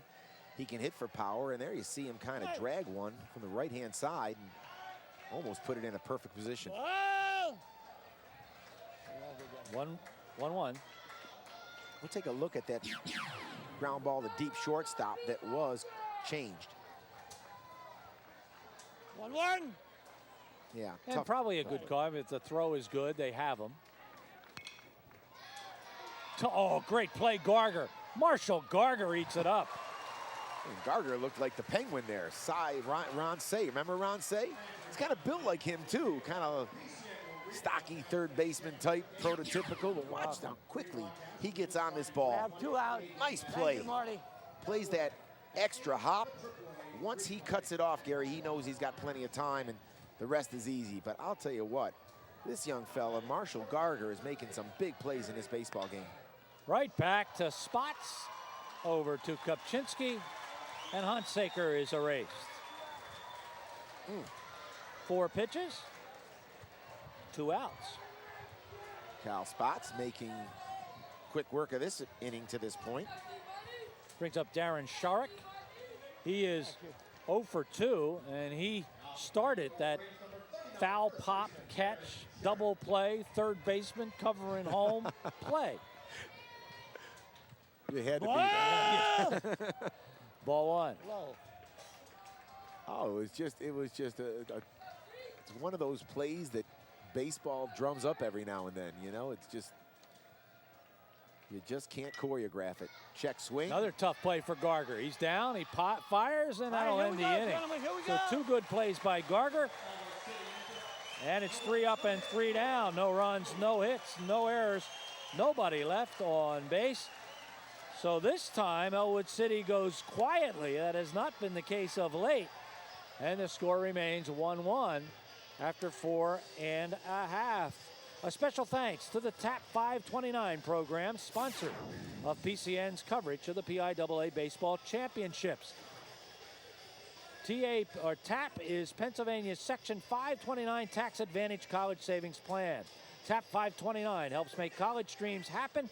Find out more about TAP by visiting their website at www.tap29.com. Gary, I am fast becoming a Marshall Garger fan. This young fella always seems to be around good plays, and the 2 in that inning were not easy. And Marshall Garger always seems to be around interesting plays. All right, let's say, talking about interesting plays, here's Alex Zukas. Alex Zukas has 6 home runs. He really has 7. He didn't get credited for 1. Here's why. Let's go back to a shot in the District 11 championship. That's Zukas. Well, that's home run number 7. But watch what happens. There he goes. He scores. He gets all the congratulations. But now we've got to go back and watch Torrey Graver. He's headed back to first base, and you see that Alex Zukas has passed Torrey Graver. He got credit for a single. It's illegal. Can't do it. Can't do it. Can't do it. So eliminate a home run for Alex Zukas. He'll step in, 0 for 2 on the day, fly deep to center field in the first, ground it back to the pitcher. Now, Gary, in that situation, how many umpires are normally in a district game like that? Do they Well, have? in a district game, there would be 4. Normally, there's 2. That ball is jacked deep to left field. Looks like it's going to go foul, and it will, as banging the wall is Tony Cunningham. This guy is dying to put one out of Harrisburg. I'll tell you what. Alex Zukas turned on that thing, and that ball was almost as high as it was far, and this thing just goes right up against the wall. Tony Cunningham gives it a shot, but I'm telling you, that ball... That's a home run. Oh, yeah. That ball stays fair. That's out of here. No question about it, because it's going to gain 3 or 4 more feet going down the line. Zukas nearly puts one out.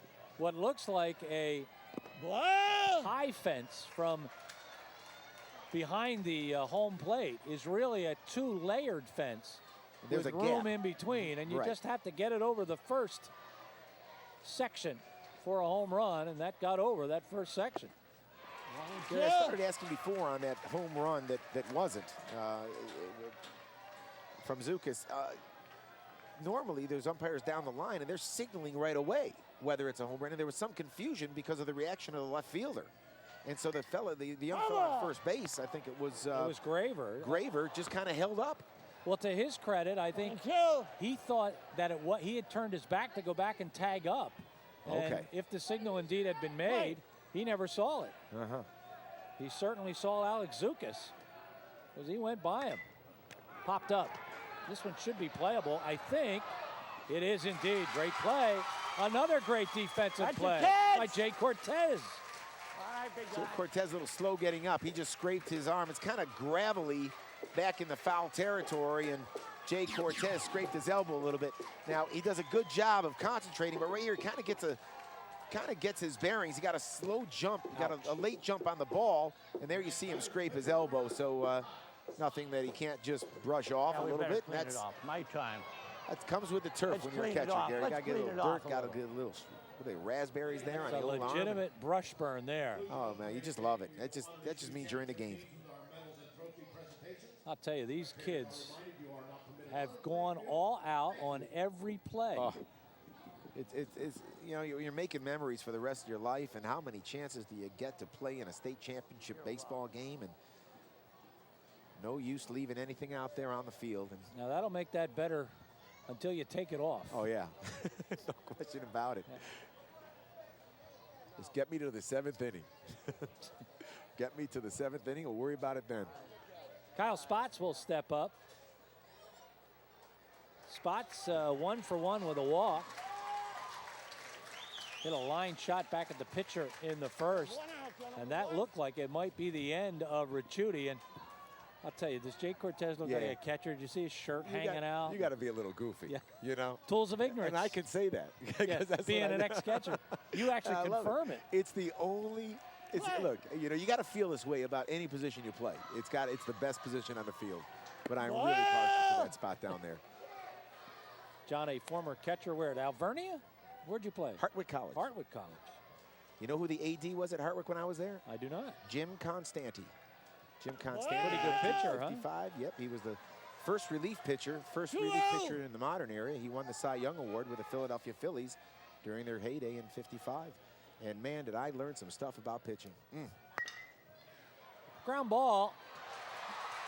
It kind of eats Hunsaker up, and oh my. Wow. Well, Beating it out is Spots. That'll be an error on the shortstop. And that was a bang-bang play. Let's take a look at this one again. I'm telling you, it's a great job by Hansaker to stay with it. Knocks it down, shows a good gun. I don't know, Gary, I'll tell you.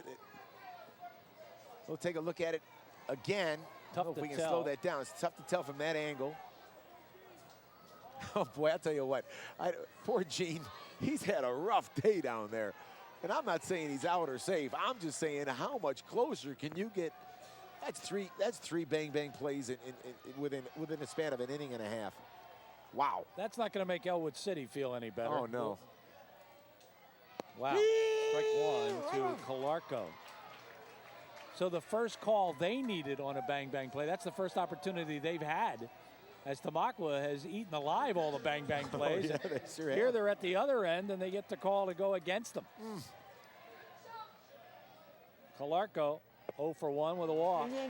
Great off speed. Great off speed. We'll take a look at the play again.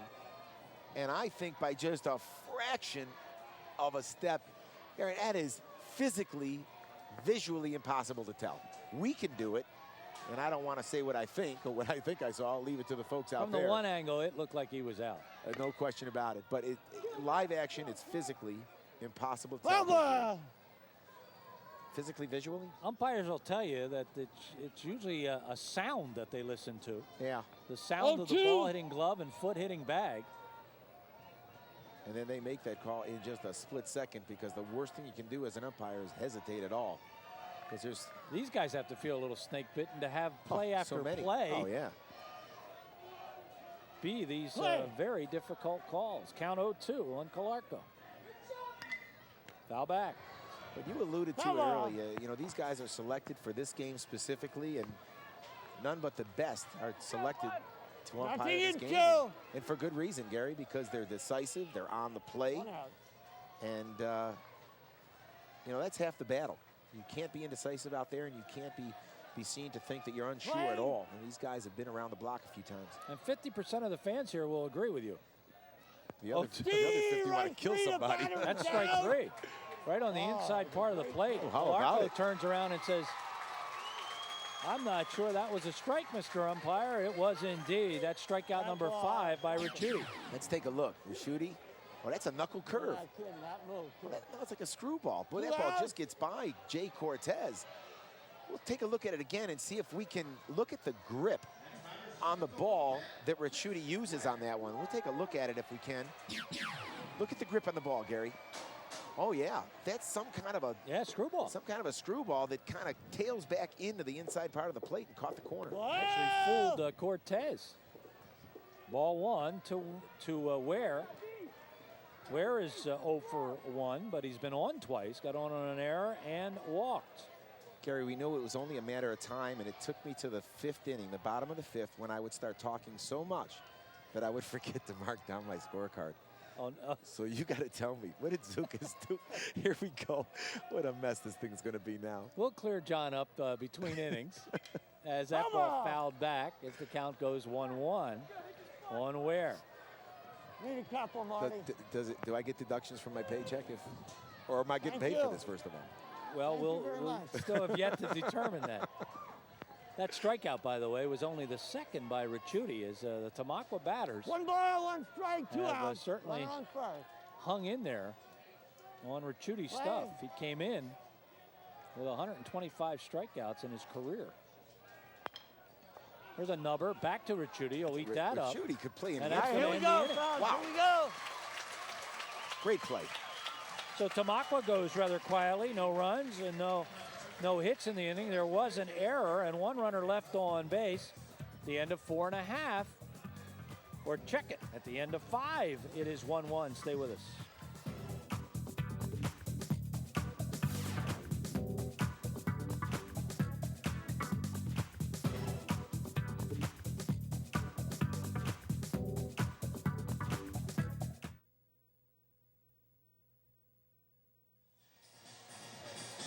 Here's a look at the crowd. Pitcher's doing a terrific job, John, in keeping the pitch count down. Yeah, actually 81 for Ellwood City, 65 Tamaqua. That would be Kyle Spots for Tamaqua. And Kevin Ricciuti for Ellwood City. And these kids, and not only that, I'm so impressed with their athletic, I've said this before, their athletic ability. One place it's demonstrated is in their ability to field their position. And we have seen both of these pitchers come off the mound and just make fantastic plays on balls that are hit in no man's land. They're swinging bunts, which are sometimes the most difficult kind of play to defend. Pounce off the mound, get on the ball, transfer the ball from the glove to the hand in just a flash, and throw the runner out. So both pitchers helping themselves in lots of ways. Here's a kid having a good day, trying to get his third hit of the ball game. Zukas comes up firing, and Zukas will take care of Mike Fidel, who had been 2 for 2 with a single, a double, and a run scored. He is eliminated. That is a big-time play by Alex Zukas in the hole. But, Gary, the quickness allows him to get the ball in front of him. He doesn't have to backhand that ball, so he's got a good center of gravity, and he can step into his throw. You know, a shortstop that doesn't have that kind of range has to backhand that ball, and now he's got to make the play running away from first base. But Zukas got to the ball quickly, kept it in front of him, was able to set himself, and as a result, got an awful lot on that throw. We're going to get a pinch hitter here as Lou Nacera will come in, as he will bat for Jay Cortez. I'm sure Cortez will re-enter in the ball game, as he is allowed to do. Right in here, 15. And we look to 15 hitting for 14. The numbers for Nacera. He's batting .400 as he's 14 for 35 on the season. He does have a double. So stepping in, Lou Nacera to bat for Jay Cortez. Pretty good numbers, Gary, as you alluded to. Swinging right away on the first pitch. That one's going to be out of play. Wait just a little longer. Watch me, will you? All right. One down here in the 6th. This game has had everything. Oh, yeah. Great defense, great pitching. Some good hitting, sharp line drives. It's still 1-1.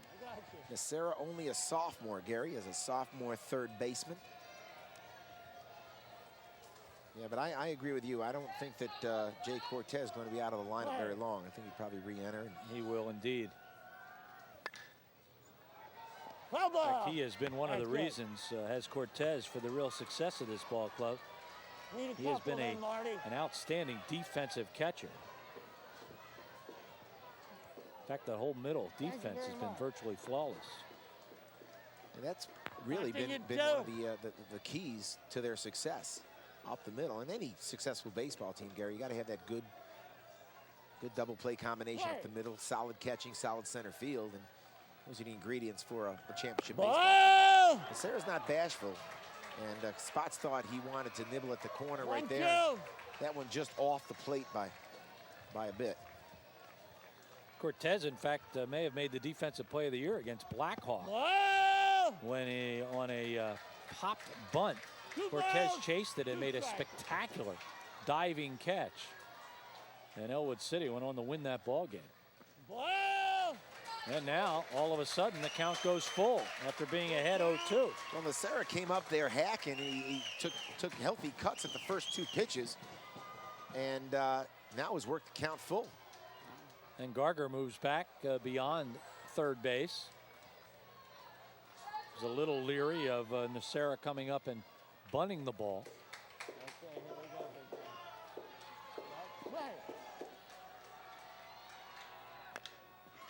Beaten to the ground, count stays full. Nice play by Jeff Fody at third base. 2 great coaches. We thank both of them for their cooperation. Quality at bat here for Nacera, Gary. He's making Spots work hard, now draws the walk. What a great at bat by Nacera, leading off the 6th inning. Third walk issued by Spots. And we'll bring up Levon Hudson. And Hudson's been on twice, officially 0 for 0. He's walked and he was hit by a pitch. Yeah, Levon Hudson has had a whale of a game. He's played a great center field. As you said, on base 2 out of 2 times. Ball popped up, and Calarco couldn't get around the umpire, John Babb. And Clarko's a little upset. I'm sorry.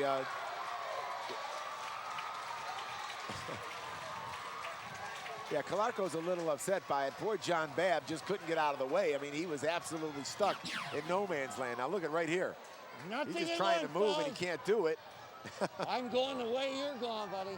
That's right. He's just trying to get out of the way. He said, I'm going the same way you're going. And Then you can back on me. pretty good balance there by John Babb. I'll tell you, Nothing Clarko's to learn. not a small kid.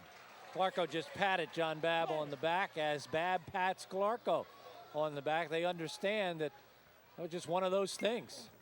There's strike 2 now on Hudson. Does not get the bunt down, and Jeff Fodia turns away and has to probably change his mind about the sacrifice. Such an important facet of the game, and people will tell you it's kind of a lost art, Gary. The ability to get that bunt down and move runners over and create, manufacture runs. And he keeps the bunt on. Ball 1. One ball, 2 If you're looking for Nacera to run, Oh, he didn't call. now they're trying to appeal the play at first base. I didn't. Does he want to say that he offered? I can't imagine that he offered. No, oh yes, he wanted an appeal. Well, that To see whether or not he offered. Yeah, but I can't imagine that he did. He clearly, Hudson pulled the bat back.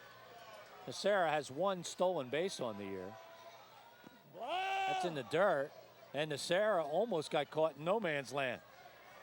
He didn't know whether to go, not go, and was about 20 feet off the bag. And it's probably a good thing he didn't, because Calarco did a good job of keeping that ball in front of him and probably would have thrown Nacera out.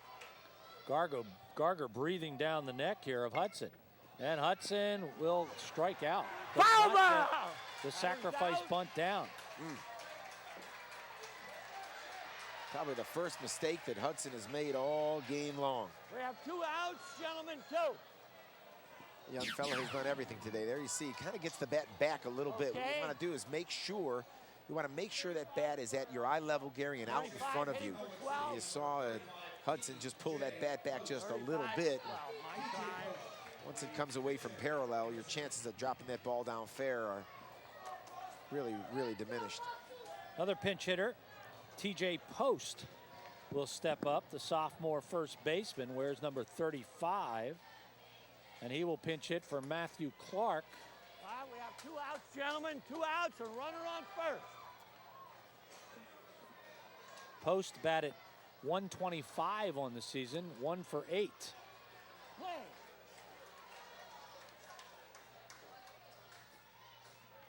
Ball! Inside, ball 1. This move here by Jeff Fodia, getting some of these young fellas in the game and critical point. Got some talented young people here. 2 sophomores now we've seen in this inning. Going. There goes the runner. The ball fouled back. Don't know if they were playing a little hit and run or Post saw one he liked. Yeah, not sure. I do know this. Nacera had a heck of a jump, and he was really off to the races. I think he had this base stolen. So in some sense, it's a shame the ball was fouled off. But I agree with you, Gary. I think they're playing a little hit and run here. Well, Ellwood City has had lots of opportunities to get at least 1 run in, if not more. Ball! They have left 7 runners on base. 2-1. 2-1 to Post.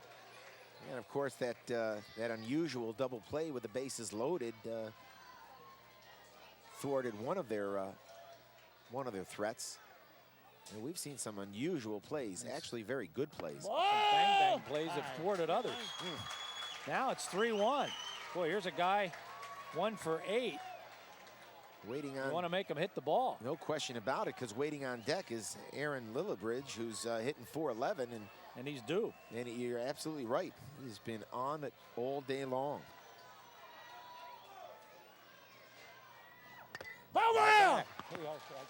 Well, Nacera will be running now. Another 3-2. Absolutely, and another quality at bat for one of these young fill-ins for Ellwood City. TJ Post hanging in there, hanging tough. sophomore first baseman.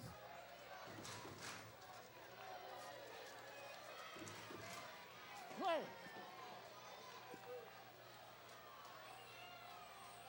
The 3-2. There goes the runner. Ball four. And it's high. Ball 4. Little bit of frustration now on the part of Kyle Spots. You saw his reaction. Let's see where the pitch is. Yeah, it's up. Maybe a little out as well. Sometimes you want to be a little too fine with a guy that has those numbers. You maybe want to let him try to hit the baseball. Yeah, because now you got to face a guy who is a proven hitter. All right, and 35 is That done. brings Jeff Redding out to the mound and 12 gathers the re-entering, Blue Raiders. 35. As we'll get a 12 re-entering. Matt Clark will re-enter the game as the runner at first base for TJ Post, who came in and found a way to get on. Gary, you got to wonder what this conversation is, because these guys obviously know enough about each other, and they know that Aaron Lillibridge is a prolific hitter. And you know, you wonder if Kyle Spots isn't going to pitch carefully, very carefully. I to tell Aaron them they Lillibridge, have the because one. Tony They had Cunningham's that on one deck. because you went out there. Though he's that would have been their hitting number 2 in the lineup. offensive all right? He's only batting 240. Okay.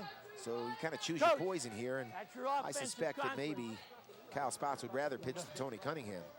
He's already in. You had number 12. Now we're going to get All a right. runner for Nacera. Okay. He's not a courtesy runner, no. All He's going to right. run for Nacera. All right. All right. Yeah. Nastera is finished because he was a So Nacera will be done. substitute. Certainly Pinch Cortez runner. will re-enter. Number 10. Pinch running for number. And Mancini will come in and run again. For number 15. Right. Number 10. I was using him as a courtesy runner. but Yep. I'm gonna- Can't I'm just now. gonna use him as a All right. Right. I got you. Number 10's in the ball game. Mancini's going to stay in the game, so we're going to have to figure out where indeed Nick will play. Probably somewhere in the fellas, we outfield. got first and second. So we'll look out for number 10 defensively. Jeff Fodia pushing a whole lot of buttons He here. sure in the- is. in the top of the 6th. How you doing, big guy?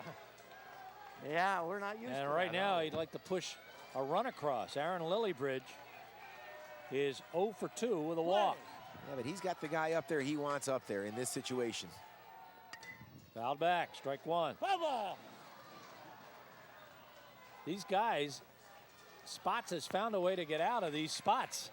He sure has. He's I been mean, in them a few times. No question about it. He's getting by with a little help from his friends.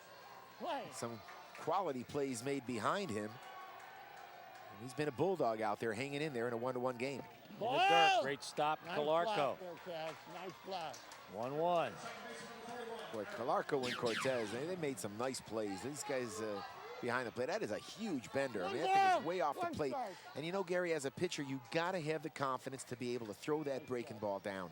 And if you don't believe that your catcher can hold you, can keep that ball in front of you, you can't throw that pitch, and you need to throw that pitch to be effective. Ball. Just off the plate, 2-1. 2-1. Mancini at second, Clark at first. Spots came into this inning, Gary, having thrown 65 pitches, and I've not counted how many this inning, but I guarantee you he's well above 20. There's That's a shot. troublesome. and Knocked it's by. down. That should get a run in. Mancini round second. He'll score. And they'll get 1. Wow. What a bullet. RBI hit for Lillibridge. Kopchinski did everything he could. He got some leather on it, but couldn't slow it down enough to keep it in front of him. The ball's hit outside. There you see Kopchinski, but the ball gets away from him, and Graver's on the ball just as quickly as he can, but not before. Lillibridge is in the second with a double, and Ellwood City takes the lead. So a big RBI by Aaron Lillibridge scores Mancini with the go-ahead run to make it 2-1 Ellwood City. That ball beating the ground. Kopchinski will do it unassisted, Here we go. and that will end the inning. But boy, 1 run looms large. They get the run with 1 hit. No errors in the inning, and 2 runners left on base. 5.5 And it's now 2-1, the Wolverines of Ellwood City.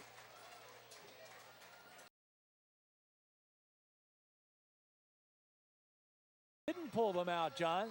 No, it did not. It nearly did because Zach Kopczynski nearly made a spectacular play on that hard hit ball by Lillibridge. But young fella at third base, Marshall Garger, has had a whale of a game, Gary, and he has played some kind of defense today. Well, let's look. Third inning. Here's that double play. Cortez over, makes the play. Now, we don't see him in this part of the picture, but Garger was over there, and there you see him get back to home plate and make the play. And we may go back to that because you can't really appreciate what he did on that play without seeing it from a different angle. Here's a hot shot, cuts the play off, and once he makes the play, Gary, he knows from experience that he's got plenty of time to make that play. And here's on a check swing. This is in no man's land. Now he's got a charge, scoop, and look at the transition from the glove to the hand, making a difficult play look easy. Great sequence there by Marshall Garger. You know, Gary, on that pop-up, we talked about it before. He was actually going with Jay Cortez for that pop-up. I'm sorry, with Calarco, the catcher, for that pop-up. He peeled off when he saw that Calarco was going to make the play and actually covered home plate because he saw that it was uncovered. What a fantastic defensive game Garger has had. Okay.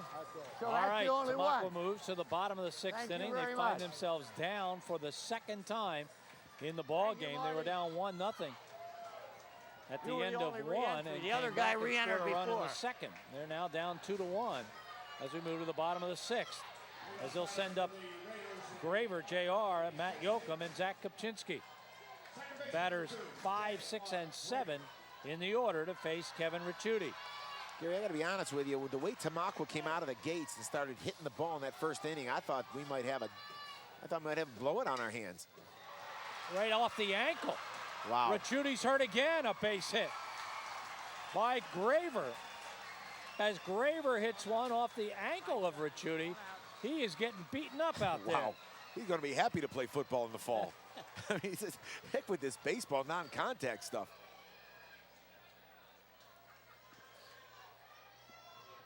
There's the trainer from Ellwood City. Here's the one that happened in Wow. the first inning. Here's Ouch. one. And here's the next one, a hot shot off the mound. Boy, poor Kevin Ricciuti. Well, he still has a right arm. That's right. That's and all a he right needs. leg. You don't think the trainer was out there telling him to charge those? Were you? Wow. I'll tell you, this boy, look at him. He's got a little smile on his face himself. He's a tough kid. I'll tell you, he's got to be. Base hit number 4 by Tamaqua. Kevin, the corners, inside, outside. He's leaving it out over the plate, just pasting it back to him. But this kid is a bulldog. He just keeps coming back at you, and he's got his team up 2-1. And hey, it's all about getting dirty. So the tying run at first, Matt Yoakum steps up for Tamaqua, 0 for 2, and they'll try to bunt him across, and They won't he have won't to. have to. Now he might want to bunt him the third on a wild pitch by Ricciuti. Well, there's no question about it, Gary. The bunt is still on, and I'm sure that Jeff Redding is going to give that signal, because now if you can push him over, a sacrifice fly makes it a brand new game. He's got that little knuckle screwball that he uses, and that ball just got away from him. That's got an unbelievable bend to it, Gary. That's kind of nothing else, a sinker screwball. Right now, Jay Cortez talking to the bench as they'll set up the rotation play. Ricciuti uses a very interesting grip on that pitch, Gary. He kind of squeezes it with his knuckles, and then it's something in the release that gives it that rotation. He did There's it. the bunt. It's a perfect one. Got to make that play to first. He does. Sacrifice for Yoakum. He'll get a big hand. That's a huge, huge play. And it's the little things that win championships. And Yoakum right there delivers. Runner on third, 1 out, fellas. So here's Kopczynski, 0 for 2. Gary, you're told to try to catch the ball with the barrel of the bat, and that's exactly what Yoakum did. And not only that, Gary, he kept the bat perfectly parallel, and he kept the bat out in front of him. And as a consequence, he was able to keep that ball in the middle of the diamond and put it in play. So Jeff Fodia will now go to the mound and talk things over and figure out how to defend a one-out man on third, tying run sitting down there at third base. And Zach Kopczynski, you know, he made a great defensive play too in this ball game. And this is an absolutely new position for him, first base. He's been a second baseman almost all his life. They asked him to play first base this year. And obviously, John, he's learned the position. He sure has, and there's so much more to playing first base, Gary, than meets the eye, you know, and put somebody over there who's tall, who can catch the ball. I mean, you got to know when to hold, how to hold. You have to coordinate your footwork all the time. Number one, Coach. With a runner coming down the line, knowing when to go for a ball in the middle of the diamond when the pitcher will cover. It's a very intricate position. Here it is. Right after he got hit, this is what Ricciuti did on those two pitches. The first time he got hit in the wrist, and he threw that pitch wild. The second time he got hit in the leg, he threw the pitch wild. And now he's looking at a one-out runner on third as he's facing Kopczynski, ball one. And let's clear up one thing. John's been alluding to Ricciuti going to Colgate. It's Kyle Spots. Oh, I'm sorry. Who's going to Colgate to play quarterback. Well, that's a good thing because Ricciuti's a pretty good player, and we're from, you know, where we're from, so we don't want to say that he's a pretty good athlete. They both are. These kids both are just tremendous players. So it's Kyle Spots who will be playing football at Colgate next year. He will, indeed. And in fact, was scheduled to play the state championship game on his birthday on Friday. Kyle celebrated his 18th birthday on Friday, but nobody celebrated state baseball action as it got rained out. 1-1 count. Here to Kopczynski. Interesting defensive alignment now, Gary. They're up at the corners, but now they're all coming up. Well, he's just trying to put the ball in play. And that's all he has to do because, Gary, what they're doing is they're starting off halfway, but then watch the shortstop and the second baseman on the pitch. They will charge. So they give the appearance. Now they're up all the way. Okay, now they're up on the grass. 0-2. Have to be. 0-2. Trying to cut down the run here. As you get a look at the defensive alignment. The 1-2 pitch.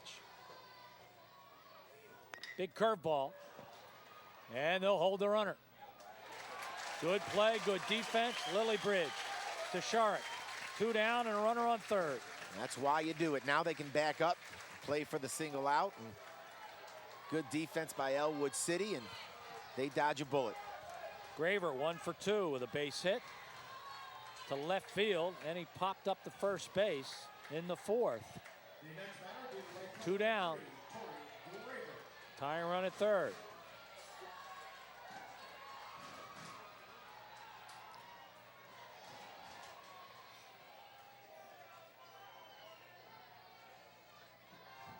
Ball! Cortez got to stay with these pitches now, Gary, because Ricciuti's ball has a lot of movement on it, and it can get away from you. So Cortez cannot lose concentration back there. That tying run is just 90 feet away. Right one. Nice job by Cortez that time because that ball had the inside corner, and it's a subtlety, but watch Cortez frame this thing. The way he catches the ball and he gives the umpire a great look at it. That's just a subtlety that you learn as you're growing up. Give that umpire a good look, and the way you catch the ball determines whether or not the umpire is going to give you that close call or not. Come on! And the count goes 1-2. Tense moment in the ball game. Tying run 90 feet away. And it's late, bottom of the 6th inning. 1-2. Tamaqua doesn't know how close they'll get again. They got a guy this close. They want to make hay right now. Ricciuti steps off the mound. Will hold the runner at third. It's going to be a fair ball. And the play is made by Jay Cortez. Nice play he by... takes care of business. No runs, 1 hit, no errors, and a runner left stranded at third base. 6 full, 2-1 in favor of Ellwood City. Come on back.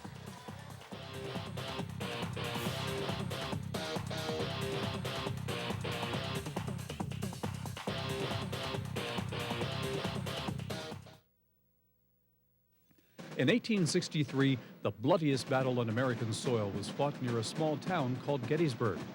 PCN commemorates the anniversary dates of the epic struggle with 3 full days of Gettysburg programming, beginning on July 1st. Relive the 72 hours that changed America's Civil War with special battlefield walking tours and historic lectures.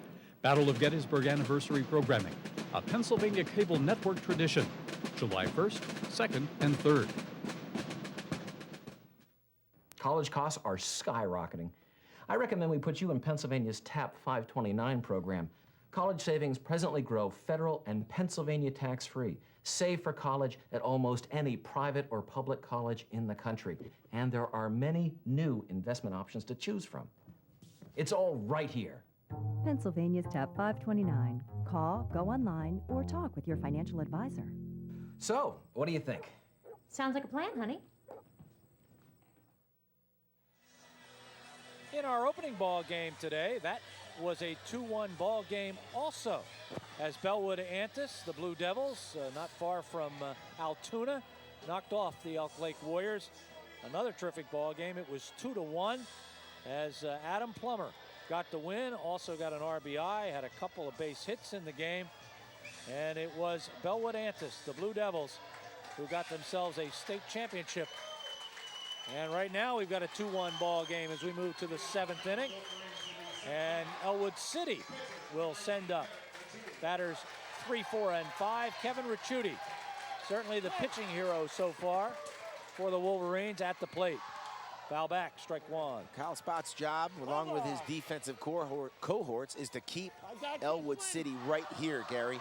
Keep it a 1-run game and let your hitters go to work in the last of the 7th. Marshall Garger will lead it off, looking ahead to the bottom of the 7th, and then they get 1 and 2. But right now, it's important that Tamaqua keep this thing to 1 run. Count even up at 1-1. That said, Ellwood City counters with numbers 3, 4, and 5, so they're right in the meat of their order. And a nice piece of hitting, just simply putting it out over the shortstop's head for a base hit is Ricciuti. You're absolutely right, Gary. It was a good pitch.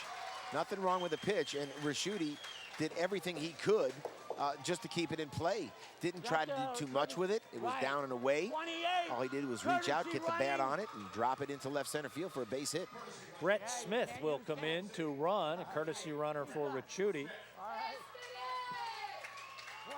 nobody out. And we'll bring up shortstop Jeremy Hunsaker. He is 1 for 3. Got on a single on a hit and run in the 3rd inning.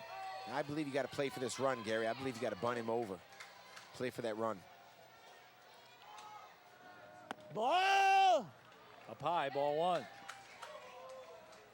He was squared around a bunt, so we'll see if it's a decoy or if, in fact, that's what they're going to do. But I have to believe they want to move that runner over and see if they can get that insurance run. The bunt here is hard towards first.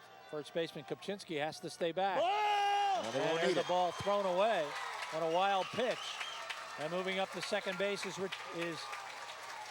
the courtesy runner, Brett Smith. Now this one just gets away, and again, it's that screwball that Spots throws, and Caleb Calarco sometimes seems to give up on it. That ball just has a huge tail to it. Strike 1, 2-1.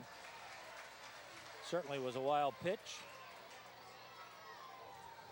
And it looks like Jeff Fodia may have taken the bunt off here. He's got his cleanup hitter at the plate. No, he's around us. And strike 2. He'll be hitting now.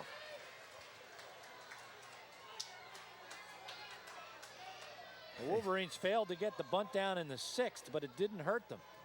Jeff Fodia pretty upset right there. Usually you clap your hands in a way of encouraging. That wasn't a real clap. That was like a clap like, oh. You talk about superstitions, and teams that usually get this far have a bunch of them. Jeff Fodia, he had his hair sheared after they won the district game, as he promised he would do that.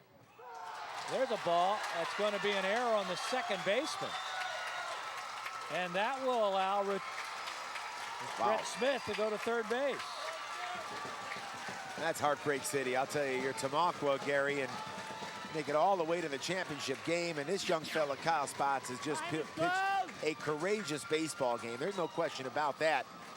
And these are mistakes.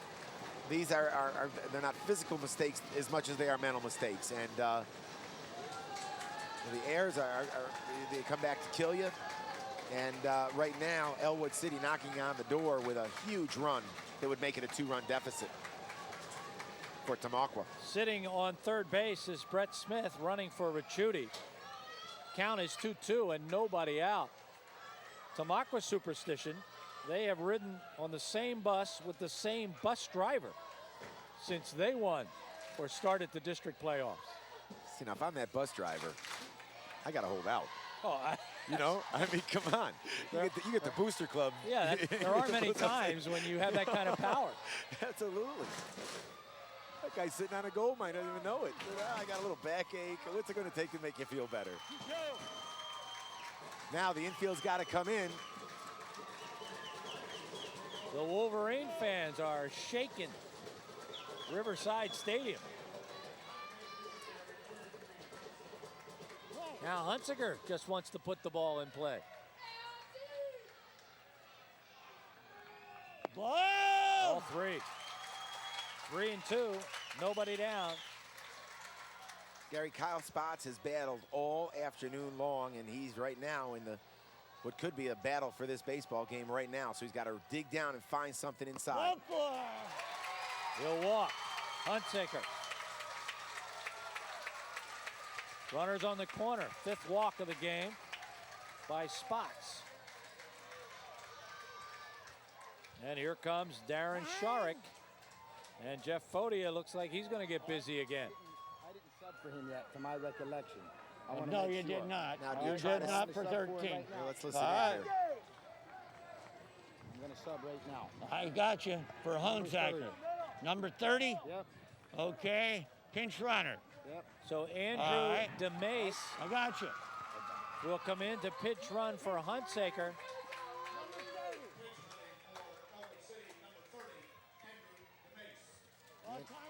Andrew DeMace comes in to run, and you know, Gary, I'm thinking strategy here, and I'm thinking, do you try to double steal here and steal a run with nobody out? I don't know if you do that with a 10th grade outfielder on first base. So we'll have to wait and see. Do you give up that? Do you give up that base? If you're Tamaqua, you got to play it safe. Interesting call, as you say, runners on the corners and nobody out. Certainly in high school baseball, you very often see the runner just head down to second base. Sometimes teams just simply show indifference and let him go.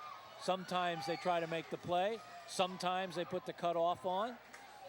It puts a lot of pressure on everybody, including the runner at third base. And no question about it. If you're Ellwood City, you don't want to run yourself out of a potential big inning. But that said, normally they'll give the runner that base. Strike one. He's staying. Sharrock steps in, 0 for 3.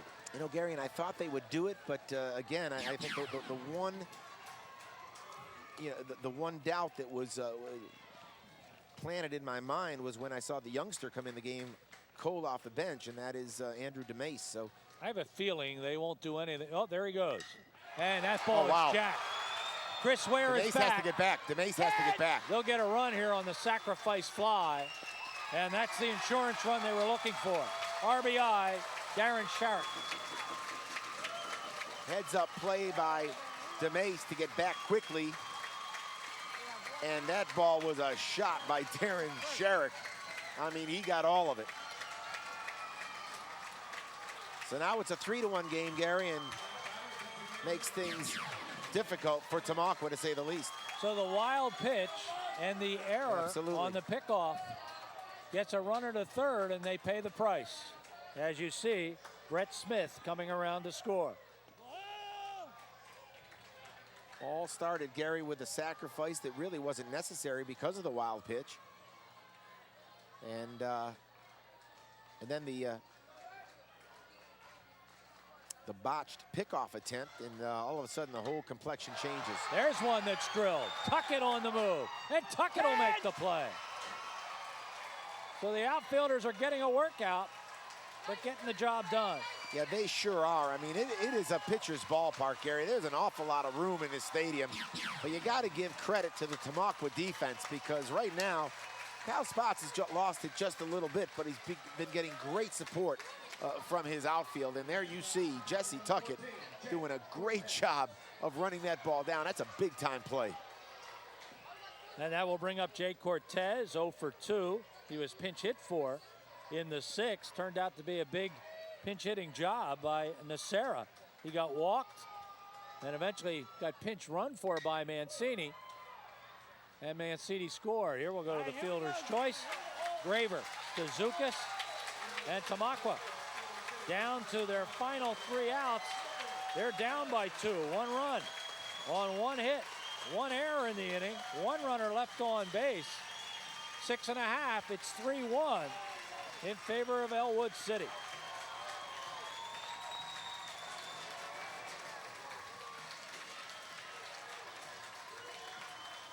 This championship telecast made possible by Pennsylvania Cable Television Companies, which carry PCN on their channel lineup. If you enjoy watching high school sports, be sure to thank your local cable company for supporting Pennsylvania's championship network and giving these high school athletes a much-deserved statewide audience. PCN, glad you're with us. Gary, a word about Kyle Spots. You know, he has struggled just a little bit in the last couple of innings, but have to tell you, he has pitched a courageous game. He's thrown a lot of pitches. Ellwood City continues to put pressure on him, but he's hung in there. He's only given up 3 runs. Ellwood City has touched him up a little bit. The pass ball is hurting him. The wild pitch has hurt him. The botched pickoff has hurt him. But for the most part, both of these pitchers, Ricciuti and Kyle Spots, have pitched heroically today. All right, let's look at the go-ahead run that came in the 6th inning by the Wolverines. As a walk to Nacera, a walk to Post, and then Aaron Lillybridge steps up with a double. Watch how happy he is. And that ball was a shot, and I got to tell you, he even punches the air like a third baseman. Threw his shoulder out. Oh, man, he's just a tough kid, and I'll tell you, he's a tough competitor. And on that play, boy, I'll tell you, Zach Kupczynski came just inches away from making a fantastic play that would have prevented that run from scoring. But it is a game of inches, and that time the inches worked in the favor of Ellwood City. Now, lest you think this one is in the W column, the last game that Tamaqua played, they were down 2-1 going into the bottom of the 7th inning, and they won it by a 3-2 score. Don't go anywhere. Here's Marshall Gorger. Gary, these are 2 championship caliber teams, and you know, it's a magic carpet ride to get here, and even more of a magic carpet ride to win it. And strange things happen in championship games, and the stuff that legends are made of. So let's see if Tamaqua's got one more miracle in their duffel bag.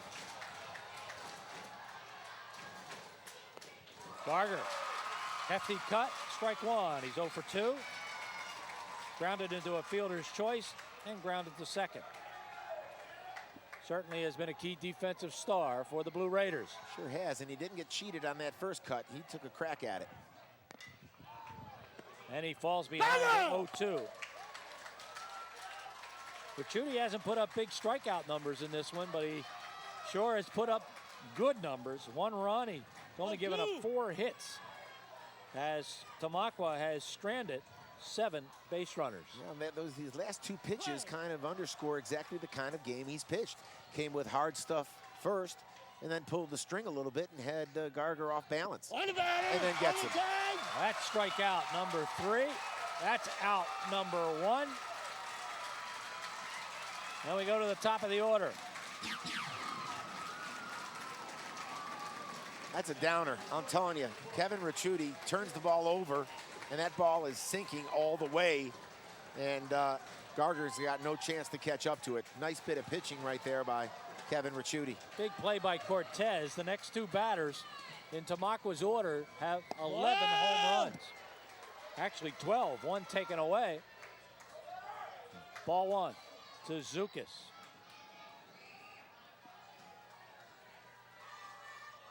Ball! 2-0.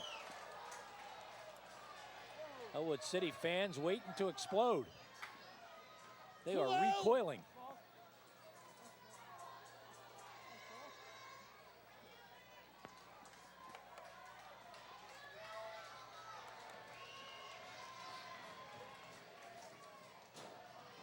The 2-0. Popped up. Foul. And it'll get out of here. Not by much, about 6 rows. Pitch. Nonetheless, Pitch. a strike by Ricciuti. We'll take a look at it right here as first baseman Darren Sherritt goes over to take a look, as does catcher Jay Cortez, but Thank you. that ball's back about 4 or 5 rows. 2 balls, 1 strike, gentlemen. 2-1 to Zukas. Play. Ball! 3-1. Tying run would come to the plate. Should Zukas get on? Absolutely right, Gary. And get a runner on, and all of a sudden things get just a little bit different for that defensive unit. And he is on base. Rally caps are turned around. That's walk number 5. That'll give a manager gray hair. Of course, Jeff Fody doesn't have any hair right now. But he's certainly going to come out and talk things over. Oh, yeah, you don't take anything for granted here. Kyle Spots has been a bulldog all day long, and now he's got a chance to help himself out a little bit. Ellwood City with wins over Shenango, over Hickory, over Blackhawk. Tamaqua wins over Holy Ghost Prep, Palmyra, and Danville. Gary, the next 4 batters in the Tamaqua batting order are hitting Number 2, 378, 351, 487, and 403. So, lest you think that Ellwood City is out of the woods, think again, because make no mistake about it, these kids are going to be up there hacking away, and they're not going to let a state championship opportunity go by the boards that easily. The Blue Raiders would love to get Chris Ware up there. He has 8 home runs, leads the team in homers. Spots, who is up there now, has 5. Calarco on deck has 4. They've got a jacket to get it out of here. 335 down the lines, 400 straightaway center. Ball! And that's ball 1. No one has gone quietly today. And what happens here, Gary, you get a run around base and you get behind in the count. The hitter knows you're going to have to lay one in there eventually. It becomes a hitter's count.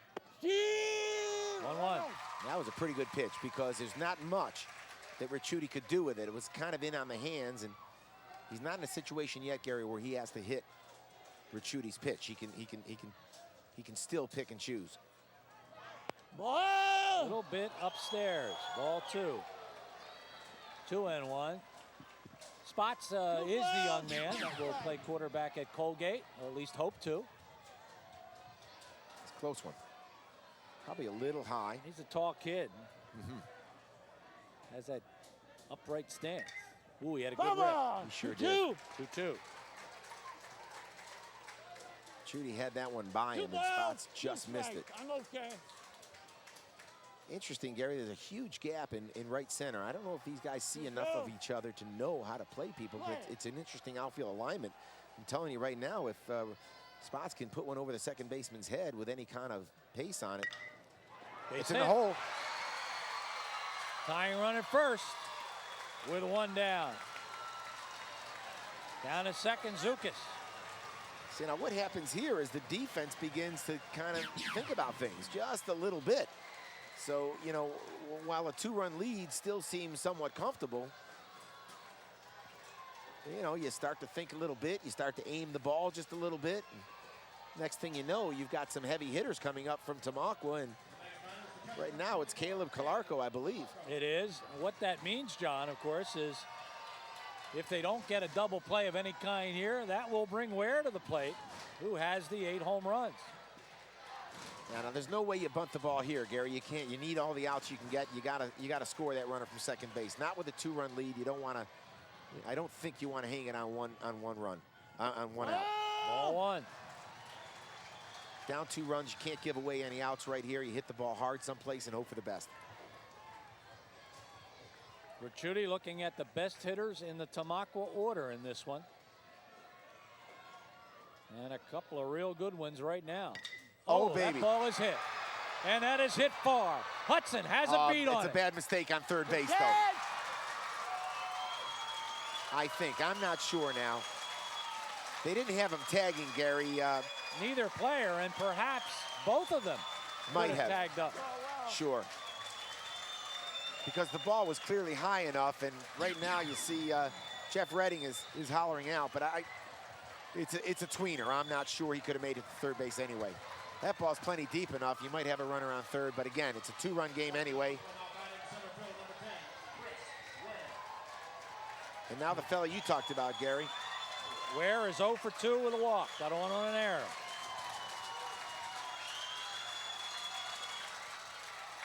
Has home run power. Came into the game batting .487.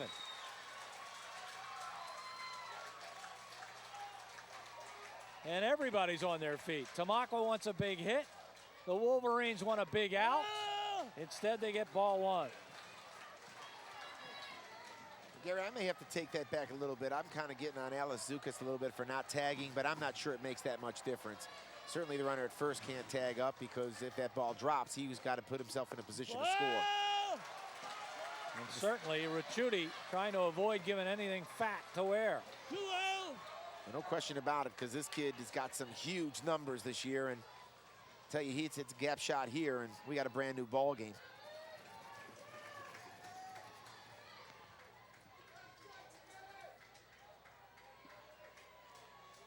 J.R. Graver's on deck, and he's only hitting .403. Watch out. Don't make a mistake here. Wow, pretty good play and close. Diving back was Zukas.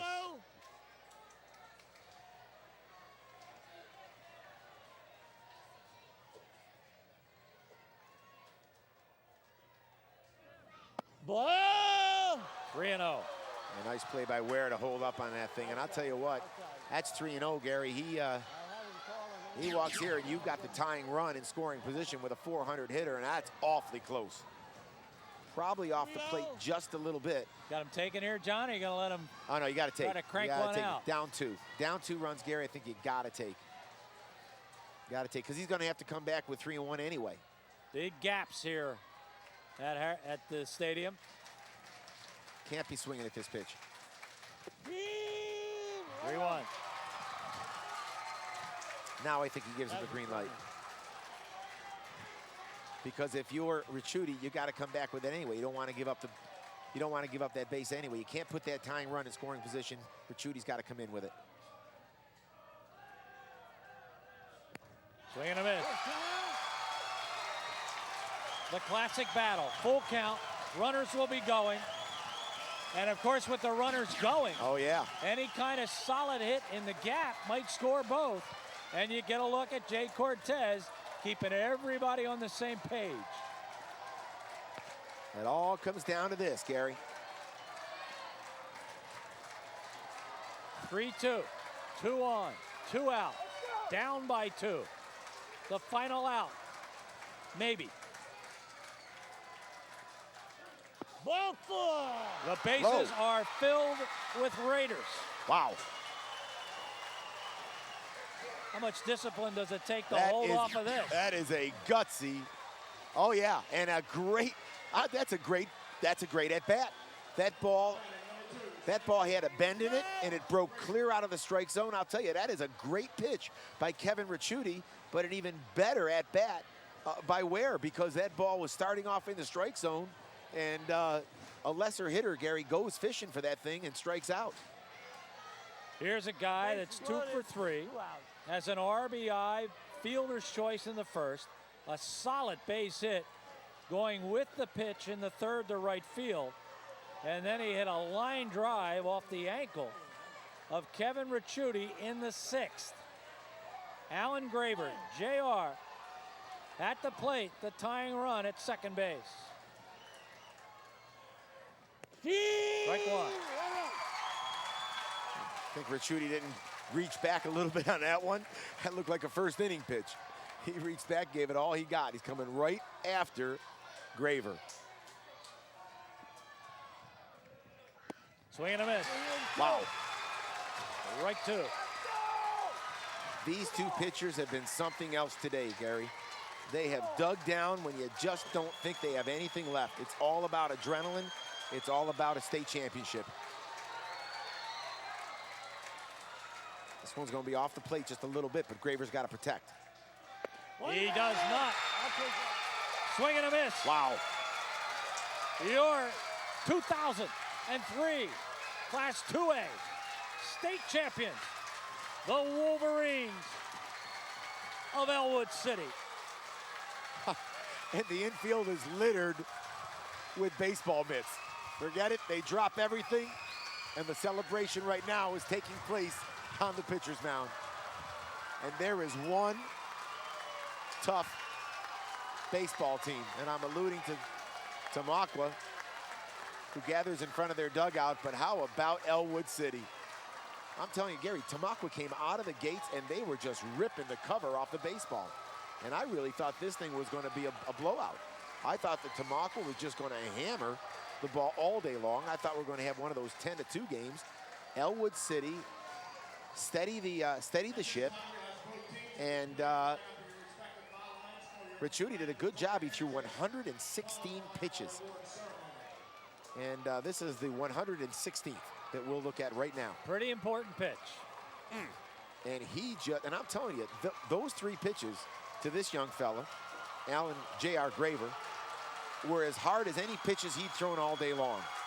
Nowhere left to go, nothing left to do. The bases were loaded, and Ricciuti just reaches back, summons up everything he has, and punches out a very, very good hitter in J.R. Graver for the state championship. 3 runs on 7 hits, 2 errors.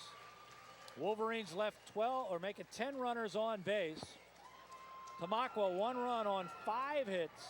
They committed 2 errors, and they left 10 runners on base. Great ball game. It absolutely was. It had a little something for everybody. Great defense. You know, you had the human element because there were sure enough mistakes made out there, but Gary, not so many that I think any one of them cost anybody else the game. I think this was a win that was well earned by Ellwood City. I think that Tamaqua played well in defeat, no question about that. And I thought that we saw 2 class programs here today. Well, it was a big base hit in the 6th inning by Lilliebridge that got the 2-1 lead. And I think we can take a look at that. And as a jubilant bunch of Wolverines, Lincoln High School is where they go in Ellwood City. And head coach, you see Jeff Fodia, he's had some hair grow in since the shearing. Yeah, he has. Well, any more games like today, and he won't have to shear his hair. He'll just go bald naturally, because this stuff can make you go gray or bald. But we'll look at the game-winning hit. It is a rocket shot by Lilliebridge. But look, we can't see it from this angle, but I'm telling you, Zach Kupczynski comes very, very close to making a spectacular play that would have negated this whole thing. Now watch the reaction right there by Lilliebridge. He had a clue right there that good things were going to happen because of that play. And Ellwood City celebrates the state championship 2003, and hats off while we're at it to Tamaqua for the fine performance they put on, and nothing to be ashamed of. That is a great high school baseball team. 2 great ones here today going head to head. 2 teams that came in with 20 wins apiece. Ellwood City now has won 16 in a row here at the end of the season. And of course, the biggest right here at Riverside Stadium for the state championship. So I guess some of the ghosts of a Hack Wilson and a Richie Allen Floating around here today. Yeah, floating around here a little bit today. And we'll, of course, have the awarding of the medals in just a moment. And coming up, 3A baseball as Westchester East will be in that one as they will take on Bethel Park, the Hawks, out of the West. And now we turn our attention to PIAA PA announcer Robert Schellenberg. You walked into the stadium as champions. You both leave as champions. You received medals, you received trophies, but you are truly champions. And on behalf of the PIAA, we salute you, and we would now like to honor the 2003 PIAA Double-A runner-up, Blue Raiders of Tamaqua High School. We'd ask that head coach Jeff Redding please bestow the medals upon his champions. We begin with J.R. Graver.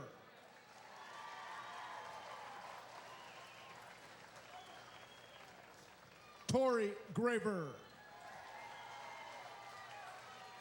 John Lux. Jesse Tuckett. Matt Miller. Aaron Smith. Ryan Gerber. Mark Mahako. Chris Ware. Kyle Spots. Alex Zukas. Move that way. Josh Engelman. Oh, good. Zach Kopczynski. Mike Mazer.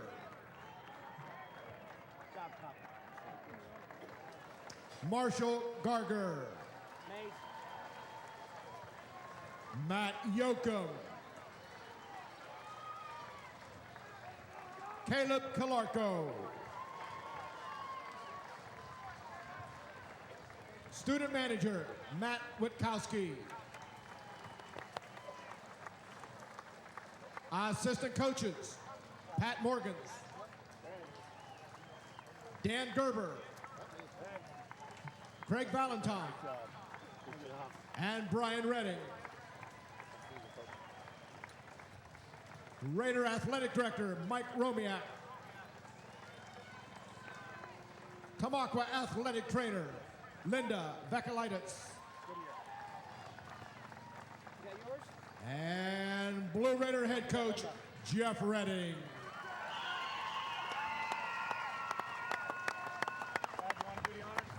Sure, why not?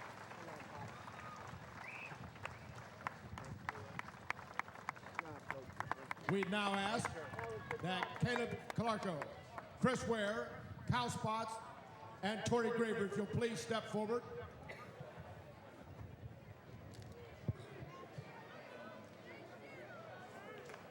Principal Raymond Kinder, along with Athletic Director Mike Romiak, presenting the Raiders of Tamaqua with the 2003 PIAA runner-up trophy, ladies and gentlemen. The Tamaqua Blue Raiders.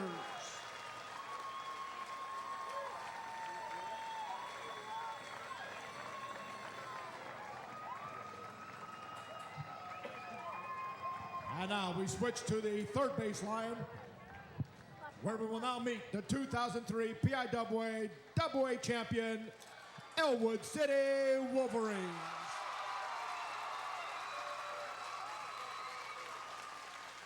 Head coach Jeff Fodia to present the medals, beginning with Chad Snyder, Travis McQuiston, Kyle Young, Tony Cunningham, Steve Latavico, Nick Mancini, Matthew Clark.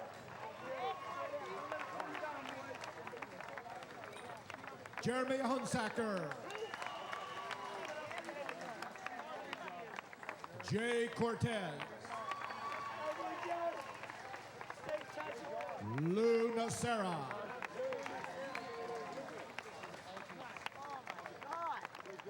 Kevin Ricciuti. Eddie Jacobs. Mike Fidel.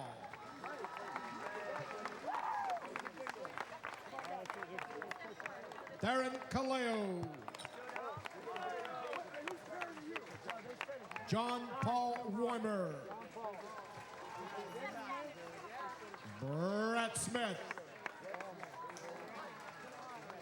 Lavon Hudson. Andrew DeMace. Aaron Lillibridge. T.J. Post. Darren Sherry.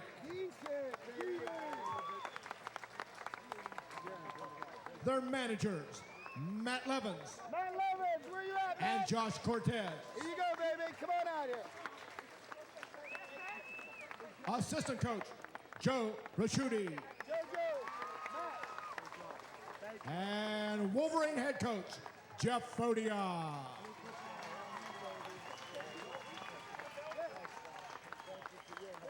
And we ask that the coaches please come forward. Jeff Fodia, Joe Ricciuti, Vic Sherrick, and Bud Campbell, please come forward. As Ellwood City Athletic Director, Mr. Carl Flory presents the Wolverines of Ellwood City with the 2003 PIAA AA Championship Trophy. Ladies and gentlemen, the Wolverines of Ellwood City. A happy, happy moment in Wolverine history as they win themselves their first state championship. And they do it by a 3-1 score over the Tamaqua Blue Raiders.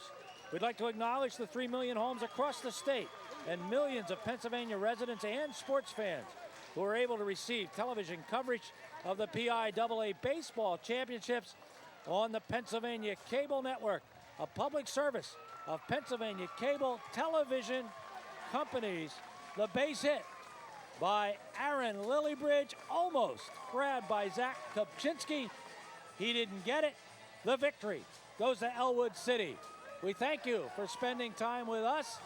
As again, just a reminder, the AAA championship will follow Westchester East and Bethel Park. For John Leone, for the RCN4 sports team, for Rick Guijo, and of course, for PCN. Thanks for watching. I'm Gary Laubach. Goodbye, everybody.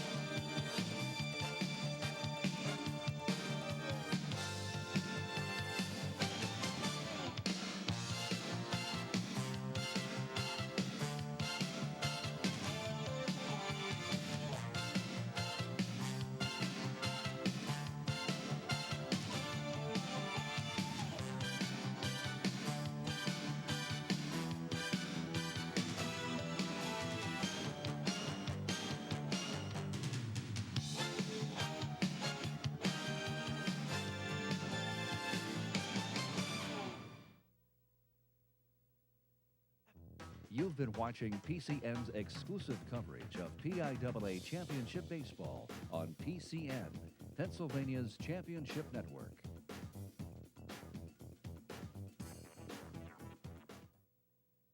Brought to you by TAP 529, Pennsylvania's tax-advantaged college savings plan at 1-800-440-4000. TAP 529, helping college dreams happen.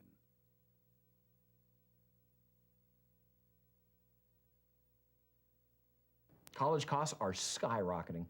I recommend we put you in Pennsylvania's TAP 529 program.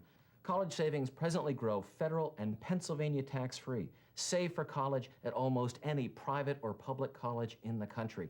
And there are many new investment options to choose from. It's all right here. Pennsylvania's Tab 529. Call, go online, or talk with your financial advisor. So, what do you think? Sounds like a plan, honey. With over 115,000 interscholastic contests taking place each year, PIAA continues to emphasize the importance of sportsmanship. The PIAA defines sportsmanship as qualities characterized by genuine concern for others. In 1996, PIAA introduced the sportsmanship program, The Only Missing Piece Is You. Its mission is to educate and promote the practice of good sportsmanship. The ideals of sportsmanship apply equally to all disciplines. Individuals, regardless of their roles in interscholastic athletics, are expected to be aware of their influence on the behavior of others and act in a responsible manner at all times. Along with the sportsmanship program, PIAA also requires all of its registered officials to read the PIAA sportsmanship message to captains and coaches prior to games at all levels. PIAA encourages everyone involved in interscholastic athletics, from fans to contestants, to exemplify good sportsmanship. The only missing piece is you. Video copies of this state championship telecast are available from the Pennsylvania Cable Network. Sporting events run $29.95 each and may be ordered by calling PCN toll-free at 1-866-PCN-VIDEO. You're watching PCN, the Pennsylvania Cable Network, state leader in public affairs programming. PCN is supported in part by Blue Ridge Communications, serving cable subscribers in Lansford, Lehighton, and Stroudsburg.